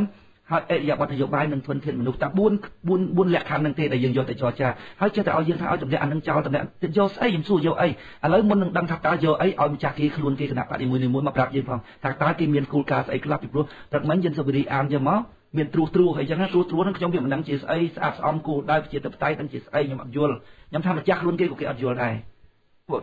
ចំណែកពួកយើងវិញគឺស្ពាយគោលការណ៍4ហ្នឹងយើងថាទី1គឺវាត្រឹមត្រូវទី2គឺវាដើម្បីជាតិហើយកន្លែងណាមួយថាមិនដើម្បីជាតិឡើងមកតវ៉ាមកហើយបើដើម្បីជាតិហើយវាត្រឹមត្រូវទៀតហេតុអ្វីបានជាទាមទារឲ្យពួកយើងទម្លាក់ជាឆ្ងល់នេះទម្លាក់ស្អីឥឡូវឃើញលោកថារបស់យើងនឹងវាមិនសូវល្អឲ្យគេប្រាប់របស់គេមកបើថាវាល្អជាងយើងទម្លាក់ចោលតាដើម្បីការរួបរวมនោះសូមជើញវិរិយមួយសូមអរគុណច្រើនលោកនៅពេលនេះខ្ញុំសូមអនុញ្ញាតបន្តទទួលស្វាគមន៍ប្រិយមិត្តខាងខ្សែ097អាឡូជំរាបសួរបាទជំរាបសួរចាជំរាបសួរលោកជើញទូរស័ព្ទមកពីខាងណាដែរជួយប្រាប់ឈ្មោះតែម្ដងបាទខ្ញុំពីកំពង់ធំដែរបាទកំពង់ធំចាឈ្មោះអ្វីដែរលោកឈ្មោះអ្វីដែរលោកបាទខ្ញុំខ្ជាប់តាមទូរស័ព្ទខ្ញុំស្ដាប់រំយោដល់ច្បាស់ព្រោះឆ្ងាយពេកនេះខ្យល់វាបុកណាច់ធំឬឈចាឥឡូវពេលនេះលោកអាចទទួលបានហើយឬនៅចាបាទចាលោកឈ្មោះអ្វីដែរបាទខ្ញុំឈ្មោះរានចេញពីភូមិស្រះបន្ទាយឃុំជំនាញស្រុកបារាយខេត្តកំពង់ធំចាអរគុណច្រើនលោករានតើមានសំណួរអ្វីត្រូវជម្រាបសួរទៅលោកខំវាសនាជុំវិញការរួបរวมគ្នាបាទខ្ញុំចង់ឆ្ងល់ចេះមួយខ្ញុំចង់ឆ្ងល់ថាអ្នកប្រជាធិបតេយ្យប្រជាធិបតេយ្យគឺប្រជាពលរដ្ឋជាម្ចាស់តែប៉ុណ្ណឹងចាបាទហើយក្នុងប្រជាធិបតេយ្យនេះប្រជាពលរដ្ឋជាម្ចាស់ដើម្បីឲ្យបានជាម្ចាស់គ្មានធ្វើមិនដើម្បីកាត់បន្ថយអំណាចរដ្ឋដើម្បីឲ្យជាពលរដ្ឋជាម្ចាស់បានចាឥឡូវខ្ញុំទទួលយកយន្តការ8ចំណុចនេះឲ្យខាងអ្នកមិនយល់ស្របមានអ្វីដែលក្រៅជានឹងល្អជាងនឹងវាយកមកដាក់ទៅគ្នានេះកាលណាមើលថាមួយណាល្អជាងមួយណាខ្ញុំចង់បានចឹងណាមួយចាបាទហើយអ្នកដែលថាប្រជាធិបតេយ្យនេះមិនដែលយកយន្តការឬយកទស្សនៈគេមកដាក់ទៅគ្នាដើម្បីជួយពិនិត្យមើលថាទស្សនៈរបស់បងវិស្នានឹងល្អ ឬរបស់គេអាក្រក់យ៉ាងម៉េចគេអត់ដែលយល់ទេគេចោទថាបងវាស្នាហ្នឹងជាមនុស្សរឹងទៅចេញចុះហ្នឹងគេមិនយកខេត្តផលមកទេគេមិនយកទស្សនៈមកទេចាអរគុណច្រើនលោករ៉ាន់តែចឹងលោកមិនមានសំណួរអ្វីទេអរគុណច្រើនលោកគ្រាន់តែមានជាមតិផ្ទាល់ខ្លួនតែប៉ុណ្ណោះក៏ប៉ុន្តែនេះខ្ញុំឆ្ងល់ដែរនឹងថាគណៈបកគ្រប់គ្នាហ្នឹងអាចនិយាយពីគោលការណ៍ខុសៗគ្នាទៅតាមធម្មតាមនុស្សយើងមានកំណត់ផ្សេងៗគ្នាប៉ុន្តែឆ្ពោះទៅរកគោលដៅទីមួយគឺដើម្បីប្រយោជន៍ជាតិហើយដើម្បីក៏មិនអាចធ្វើការជាមួយគ្នាបាននេះខ្ញុំឆ្ងល់ដែរហ្នឹងចំណុចហ្នឹងខ្ញុំមិនដឹងយ៉ាងម៉េចក្មួយវិរីក្មួយឥឡូវក្មួយគិតពិនិត្យមើលគូលត4ហ្នឹងត្រង់ណាមួយដែលគេទទួលយកមិនបានគឺឆ្ងល់ហើយគណៈបកហ្នឹងបំបែករំលាយចូលគ្នាឲ្យពូទៅចូលគេក៏បានរំលាយគណៈបកយើងមិនក៏បានដែរពូព្រមទាំងអស់ឲ្យតែគេយកគោលការណ៍4ហ្នឹងអាត្រង់4ហ្នឹងត្រង់ណាមួយដែលមិនត្រឹមត្រូវហើយត្រង់ណាមួយដែលមិនមែនផលប្រយោជន៍ជាតិពូឆ្ងល់ហើយពូមិនមែនថាបិទទេថាលក្ខខណ្ឌ4របស់យើងហ្នឹងដឹងតែពីរបស់យើងល្អមិនចាំទៀតថាឲ្យគេយកមកទៅចែកមកឲ្យតែច្បាស់លាស់ពូអាចតម្លាក់របស់ពូ4ហ្នឹងហើយទៅយករបស់គេក៏បានឲ្យតែចែកថារបស់គេហ្នឹងវាល្អជាងចាអរគុណច្រើនលោកនៅពេលនេះខ្ញុំសូមទទួលប្រិមត្តជាបន្តទៀតចាខាងខ្សែ011អាឡូជំរាបសួរអាឡូជំរាបសួរចាខាងខ្សែ011ចាសូមអភ័យទោសផងដែរដោយសារតែប្រិមត្តយើងដូចជាមិនស្ដាប់ទូរស័ព្ទនៅពេលនេះខ្ញុំសូមភ្ជាប់ខាងខ្សែ012អាឡូជំរាបសួរអាឡូជំរាបសួរចាជំរាបសួរលោកចេញទូរស័ព្ទមកពីខាងណាដែរបងផ្សេងចេញពីទូរស័ព្ទឈ្មោះអ្វីដែរលោកបងឈ្មោះចាំហួយឈ្មោះចាំហួយបងនេះខ្ញុំស្ដាប់អត់ច្បាស់ចាឈ្មោះចាំហួយបងចាំហួយបាទចាឈ្មោះផ្សាយចាសូមចេញមានសំណួរអ្វីសូមចេញបាទបងសូមសួរទៅបងខ្ញុំវាសនាថាបងមានប្រសាសន៍មិញថាបើគណៈបកណាអាចយកគោលការណ៍8ចំណុចរបស់បងអាចរួមបានប៉ុន្តែបងសួរថាតើអាចមានជំរឿនអ្វីផ្សេងការពីនឹងទេបងបើបងអាចយកគេខ្លះឬក៏បងខ្លះសរុបគ្នាមកវាអាចរួមបានអត់បងមានសំណួរតែប៉ុណ្្នឹងទេបងសូមអរគុណច្រើនលោកចាប់ហួយមកពីទួលសង្កែចាសូមជើញលោកបងនិយាយរួចហើយចាប់ហួយបងនិយាយរួចហើយថានេះគឺជាលក្ខខណ្ឌរបស់ពួកយើងបើសិនណាជាគេមានលក្ខខណ្ឌរបស់គេយកមកទៅចែកជាមួយយើងនឹងពិចារណាទៀតថាតើវាគួរតម្លាក់របស់យើងចោលចាប់យករបស់គេប្រមាណចំនួនប៉ុន្តែសូមបញ្ជាក់ចាប់ហួយថាមិនមែនតែ8ចំណុចទេយើងមាន3ចំណុចខាងក្រោមទៀតទី1គឺការកាត់បន្ថយអំណាចរដ្ឋដោយប្រើយន្តការ8ចំណុច9ចំណុចក៏បាន7ចំណុចក៏បានដកខ្លះដាក់របស់គេមកទៀតក៏បានឲ្យតែនឹកឃើញទាំងអស់គ្នាយកមកពិចារណាមើលថាតើអ្នកណាល្អជាងគោលនយោបាយនឹងយកទៅទី2អរិយាប័ត្រនយោបាយហើយរបៀបធ្វើការដោយសុចរិតទៀងត្រង់ដល់ពេលទី3គឺចំណុចចាប់ផ្ដើមចេញពីនេះទៅដល់ពេលទី4គឺធនធានមនុស្សមិនមែនអ្នកណាមានលុយចេះតែឈរបានទេពួកយើងឲ្យតែចែកលើ4ចំណុចហ្នឹងគឺថាយើងព្រមហើយក៏ប៉ុន្តែខ្ញុំប្រាប់ឲ្យប្រាប់ទៀតថា4ចំណុចហ្នឹងអាចនឹងកវត្តចោលទាំងអស់ក៏បានដែរឲ្យតែរបស់គេហ្នឹងវាតែចែកមកល្អជាងយើងព្រមទៀតឲ្យតែគេបញ្ចេញមកថាស្អីរបស់អ្នកឯងទៅចែកម្ដងមួយទៅចែករបស់យើងមុនក៏បានឲ្យឃើញថាអូវាសនាអើយកំណត់កន្លែងនេះមានការភ័ន្តច្រឡំទេអ្នកកន្លែងនេះវាមិនត្រូវទេបើយើងយល់ថាវាមិនត្រូវមែនអូខេយើងតម្លាក់ចោលឲ្យតែគេយកលក្ខខណ្ឌរបស់គេមកទៅចែកទៅហើយយើងមើលឃើញថាវាត្រឹមត្រូវហើយយើងទៅជាមួយគ្នាដូចអត់មានលក្ខខណ្ឌអីពិបាកផងរឿងរំលាយបកនេះមួយតែជារឿងលំបាកទៅជ្រកក្រុមគណៈបកនេះទៅជ្រកក្រុមគណៈបកនោះដូចសំនឹងស៊ីនឹងហៅគេទៅជ្រកក្រុមគាត់ចឹងវាពិបាកលក្ខខណ្ឌហ្នឹងចុះបើខ្ញុំអត់ពិបាកផងលក្ខខណ្ឌហ្នឹងអត់ពិបាកសោះពិបាកតែលក្ខខណ្ឌប៉ុណ្ណឹងហើយលក្ខខណ្ឌហ្នឹងទៀតសោត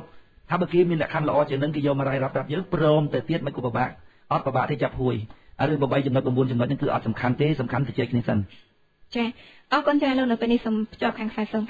097អាឡូជំរាបសួរឡូជំរាបសួរចាជំរាបសួរលោកចេញមកពីខាងណាដែរជួយប្រាប់ឈ្មោះផងចាបាទខ្ញុំពីភ្នំពេញទៅចាឈ្មោះអ្វីដែរលោកបាទឈ្មោះខាលោកខាចាចាសូមចែកមានសំណួរអ្វីពាក់ព័ន្ធនឹងការរួបរวมគ្នាបាទខ្ញុំសូមជម្រាបសួរលោកបាទជំរាបសួរបាទខ្ញុំឆ្លងទី1ខ្ញុំថាកមុនលោកធ្លាប់ធ្វើគណៈបកតំសងស៊ីអញ្ចឹងមុនតែលោកធ្វើហ្នឹងលោកគិតថាកាលនៅលោកតំណាងរាស្ត្រហេតុអីមិនខ្ញុំថាបើមានចំណុចអ្វីដែលខុសដែរនៅការក្នុងបកហ្នឹងលោក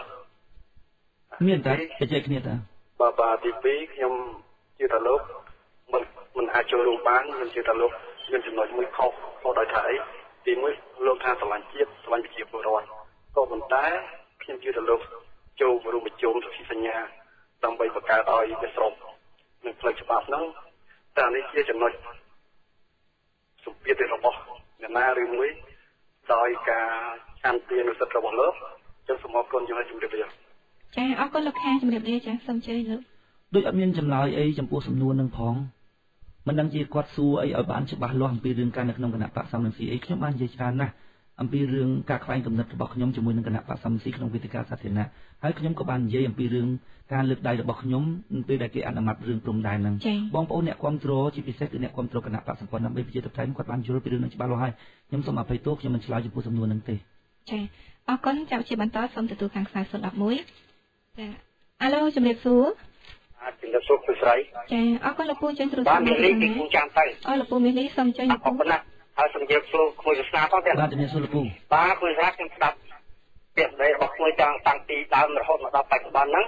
ជាអត្តចថាបុគ្គលឃើញតែយ៉ាងខ្លួនឯងដោយឆ្លងគណៈបាណាក៏គួយមកចូលរួមដែរអានេះជាយោបល់មេលីហើយឃើញច្បាស់ថាក្មួយហ្នឹងជាបុគ្គលអស្ចារ្យណាស់លើក្នុងបាតរបស់ក្មួយហើយក្មួយប្រៀបធៀបរបស់ខ្លួនក្មួយទៅបាតដតីស្មើនឹងបាតជើងរបស់ក្មួយដូច្នេះក្មួយមានជាអភិបរដ្ឋអាមឹងបោះដុំថ្មថែមបន្ថែមពីលើក្បាលបងសំណាញ់អីយកទៀតខ្ញុំបានស្ដាប់ដូច្នេះមតិរបស់លោកវិសាលោកមិនអាចចូលជាមួយគេបានទេជាអត្តចថាបុគ្គលឃើញយ៉ាងខ្លួនឯងឃើញខ្លួនឯងក៏ត្រូវមិនស្គាល់ទោសខ្លួនឯងនឹងចុកឲ្យតែគេដៃមួយឃើញដៃមួយដបងមកវិញនៅអត់ត្រូវនឹងស្ខំមានប្រមាណគួរសូមអញ្ជើញបាទអរគុណចាបងលោកពូចាអរគុណច្រើនលោកពូមាសលីឃើញថាគឺជាការលើកឡើងរបស់លោកពូយកយ៉ាងម៉េចដែរទៅលោកអត់អីទេវាជាមតិយោបល់របស់គាត់ទេសូមបងប្អូនជាប្រគាត់គិតគាត់ពិចារណាមិនបាច់ខ្ញុំប្រាប់ថាគិតពិចារណាផងគាត់ស្ដាប់ឲ្យគាត់យល់ខ្ញុំអត់មានចម្លើយអីទេខ្ញុំចាអរគុណចានេះខ្ញុំសូមបន្តទទួលខាងខ្សែ012អាឡូជំរាបសួរអាឡូជំរាបសួរខាងខ្សែ012អាឡូចាជំរាបសួរលោកចេញទូរស័ព្ទមកពីខាងណាដែរចាបាទខ្ញុំពីខ្សែកំឡុងចូលបងឈ្មោះអ្វីដែរលោកសូមម្ដងទៀតហើយនេះខ្ញុំទទួលបានអត់ទៅច្បាស់ឈ្មោះចូលបងឈ្មោះលោកចតបាទចាសូមចេញលោកមានសំណួរអ្វីបាទខ្ញុំចង់និយាយថាបណ្ដាលពីប្រជាសិទ្ធិបតាខ្ញុំស្ដាប់ទូកម្មវិស្នាក៏ដោយលោកសំថាក៏ដោយតែដូចជានិយាយរបស់ថាទេបងថាពីគូនឹងគូមួយកកអ៊ូមួយកកអ៊ូនេះគឺថាវាទៅនេះមួយកកអ៊ូបានន័យថាគូសម្ដេចលេអញ្ចឹងទៅគូសម្ដេចយើងទៅមួយទៀតគូដែរកូនអ៊ូបានគូសំទៅចេះដល់ពីវិទ្យាសាស្ត្របើតាមមកខ្ញុំប្រាប់ទៅគូការវាដូចគ្នាហ្នឹងគាត់ថាវាមិនចង់ចូលរួមតែប៉ុណ្ណោះតែវារឿងតាមពីវិទ្យាសាស្ត្រតែមួយតែគាត់អត់វាខុសគ្នាចង់ពីគាត់ទៅតាមរួមអំណាចរដ្ឋទៅតាមពីគាត់ទៅវាយកច្បាប់ពីគូការទៅតែមកគុំរកទៅខ្ញុំចង់ពីតែមួយទេតែគាត់អ្នកទាំងអស់គ្នាមិនចង់ចូលរួមមកតាំងវិយុបាទតែខ្លួនឯងល្អនេះជួមកមិនចង់ចូលរួមជាកញ្ចក់ខ្ញុំថាទឹកពីមិនចូលរួមមកពួកតែពីហ្នឹងវាខុសគ្នាមកទៅហើយខ្ញុំមានស្គាល់ថាវាអត់យកអាពីគូណាពីគូដូចជាតែអត្តន័យខុសគ្នាខុសទៅដូចគ្នាតែវានិយាយដូចគ្នាខុសមានអត្តន័យតែមួយហ្នឹងអញ្ចឹងអរគុណលាមកចាអរគុណច្រើនលោកចោតពីកំពង់ឆ្នាំងចាឃើញថាទោះបីជាលោកខំវាសនាបានប្រកាសថាលោកមានកំណត់ចង់ចូលរួមទោះបីជារំលាយគណៈបកខ្លួនឯងទៅចូលគណៈបកគេក៏ដោយឲ្យតែគេទទួលយកដួលចំណុចដែលលោកជំរាបទទួលយកនឹងទទួលយកតែពិចារណាទៀតណាមិនទទួលយកទាំងអស់ទេក៏ប៉ុន្តែលោកចោតលោកយកថាមិនអាចចូលរួមគ្នាបានតែម្ដងហើយឲ្យពូធ្វើមកយកឲ្យពូធ្វើមកយកតែលោកយកយ៉ាងម៉េចដែរពូអត់មានយោបល់អីទេពូបញ្យល់មកឆ្អែតមកឆោលហើយប្រមាថទៅតាមតែចំណុចដែលពូចង់ប្រាប់ទៅប្រជាប្រដ្ឋអំពីចេតនាក្នុងការរួបរวมរបស់យើងណាពូប្រាប់ថាអានេះគឺជាលក្ខខណ្ឌដែលយើងស្ពាយយកទៅប៉ុន្តែមិនមែនត្រូវដាច់ខាតឡើយនឹងទេគេតែចែកទៅពេលណាបើស្នាជាឃើញថាគេល្អជាងណាក៏ប៉ុន្តែបើយើងចោលទាំងអស់ក៏ទៅបានដែរយករបស់គេទាំងអស់ក៏ទៅបានដែរហើយបើប៉ុណ្ណឹងទៀតនៅតែគេស្ដាប់ប្រហែលទេឲ្យពូថាមកយកមួយពូអត់មានយោបល់ទេចាអរគុណច្រើនសូមទទួលមួយរូបទៀតនៅtrongកម្មវិធីចាខាងខ្សែ012អាឡូជំរាបសួរចាជំរាបសួរលោកបាទជំរាបសួរចាចេញទូរស័ព្ទមកពីខាងណាដែរចាមកពីខាងសប្តាហ៍ចឹងមកខាងសប្តាហ៍គុំមិនខាងសប្តាហ៍ចឹងឈ្មោះលោកយឿនចាសូមចេញលោកយឿនមានសំណួរដល់ថ្លៃចាជំរាបសួរលោកខំវិស្នាបាទជំរាបសួរលោកខំវិស្នាដែលអ្នកនាងសូរីដែលបានបញ្ជាក់ថាមួយចំនួនបានថាជាទោះបានគេថាគាត់គឺថាផលវាបណ្ដាលអស់តែលោកខំវិស្នានៅតែមានអាការសង្ស័យហ្នឹងខ្ញុំហាក់បីដូចជាខំវិស្នាហាក់បីដូចជាបន្តរួមសោះតើលោកអត់អីសង្ស័យតែខ្ញុំគិតថាអាចជួបគ្នាផ្ទាល់និយាយគ្នាទៅសន្តិភាពមែនខ្ញុំនិយាយថាខ្ញុំត្រាប់ទៅលោកហាក់បីដូចថាមិនទទួលទេចា៎និយាយទៅដល់មេក្រុមមួយដែលកូនក្រុមមានការកំហុសស្ទងតែគេក្រុមណារ៉ាមួយបាទតែខ្ញុំសូមរីកគាត់ថាតែទទួលមេក្រុមឬទទួលកូនក្រុមណែលោកគឺមិនអាចចង់បកស្រាយឲ្យទទួលកូនក្រុមទៅវិញតែខ្លួនខ្ញុំជាមេដឹកនាំខ្លួនខ្ញុំជាមេក្រុមខ្លួនខ្ញុំមេដឹកនាំប្រទេសបើមិនមានពីពួកដល់ផងណាតែលោកទៅមុខកាន់ឡាយមកទៅបើថ្ងៃមុខថ្ងៃក្រោយកាន់មកដឹកនាំប្រទេសឲ្យលោកទៅទទួលប្រកបប្រទេសហើយក៏មកលោកខ្ញុំណាបកស្រាយបាទអញ្ចឹងខ្ញុំតាមត្រាប់មើល អ្វីដែលគេនិយាយមកមិនទទួលយកទេទទួលយកតែសម្ដីខ្លួនទេតែខ្លួនអត់ត្រូវគេគឺមិនត្រូវបានទេបាទខ្ញុំសូមអរបាទសូមអរគុណចាអរគុណលោកយឿនអរគុណច្រើនជំរាបលាចាពូក៏អត់មានចម្លើយអីចំពោះលោកយឿននេះក្មួយពូឆ្លើយអស់វាទីខ្លះដែលពូនិយាយជាង 1000 ម៉ោងពូនិយាយតែមួយម៉ាត់ឲ្យខ្លីថាបើពូធ្វើនឹងវាមិនល្អមិនត្រឹមត្រូវអីទេមិនបាច់បោះឆ្នោតឲ្យទេតែប៉ុណ្ណឹងចប់ឲ្យពូសុំធ្វើការងារដែលពូយល់ថាត្រឹមត្រូវក្នុងនាមជាពលរដ្ឋផងតែប៉ុណ្ណឹងឯងពូយល់ថាត្រឹមត្រូវពូធ្វើហើយតិចទៀតពូងាប់បាត់ហើយបើគេយល់ថាវាមិនត្រឹមត្រូវកុំតែបោះឆ្នោតឲ្យទៅវាតែប៉ុណ្ណឹងមិនដឹងធ្វើមិនយ៉ាងនេះជាមតិយោបល់របស់គេប៉ុន្តែនៅចុងក្រោយពូសុំអំពាវនាវទៅលោកប្រធានមុំសំណងដូថាសូមឲ្យធ្វើតាមឆន្ទៈរបស់គណៈបក្សសិទ្ធិមនុស្សដែលតំណាងដោយលោកញ៉ែមបញ្ញរិទ្ធថាគាត់ចង់ឲ្យមានការជួបប្រជែកតទល់ទល់មុខគ្នាប៉ុន្តែខ្ញុំសូមអភ័យទោសខ្ញុំសូមថាសូមលោកកឹមសុខាតែហ្មងសូមលោកកឹមសុខាតែហ្មងឲ្យបានជួបគ្នាជាមួយនឹងគណៈបក្សដែលចង់រួបរวมជាពិសេសគឺគណៈបក្សសម្ព័ន្ធហ្នឹងបើលោកញ៉ែមបញ្ញរិទ្ធគាត់ថាគាត់សូមប្រកាសឲ្យមានការ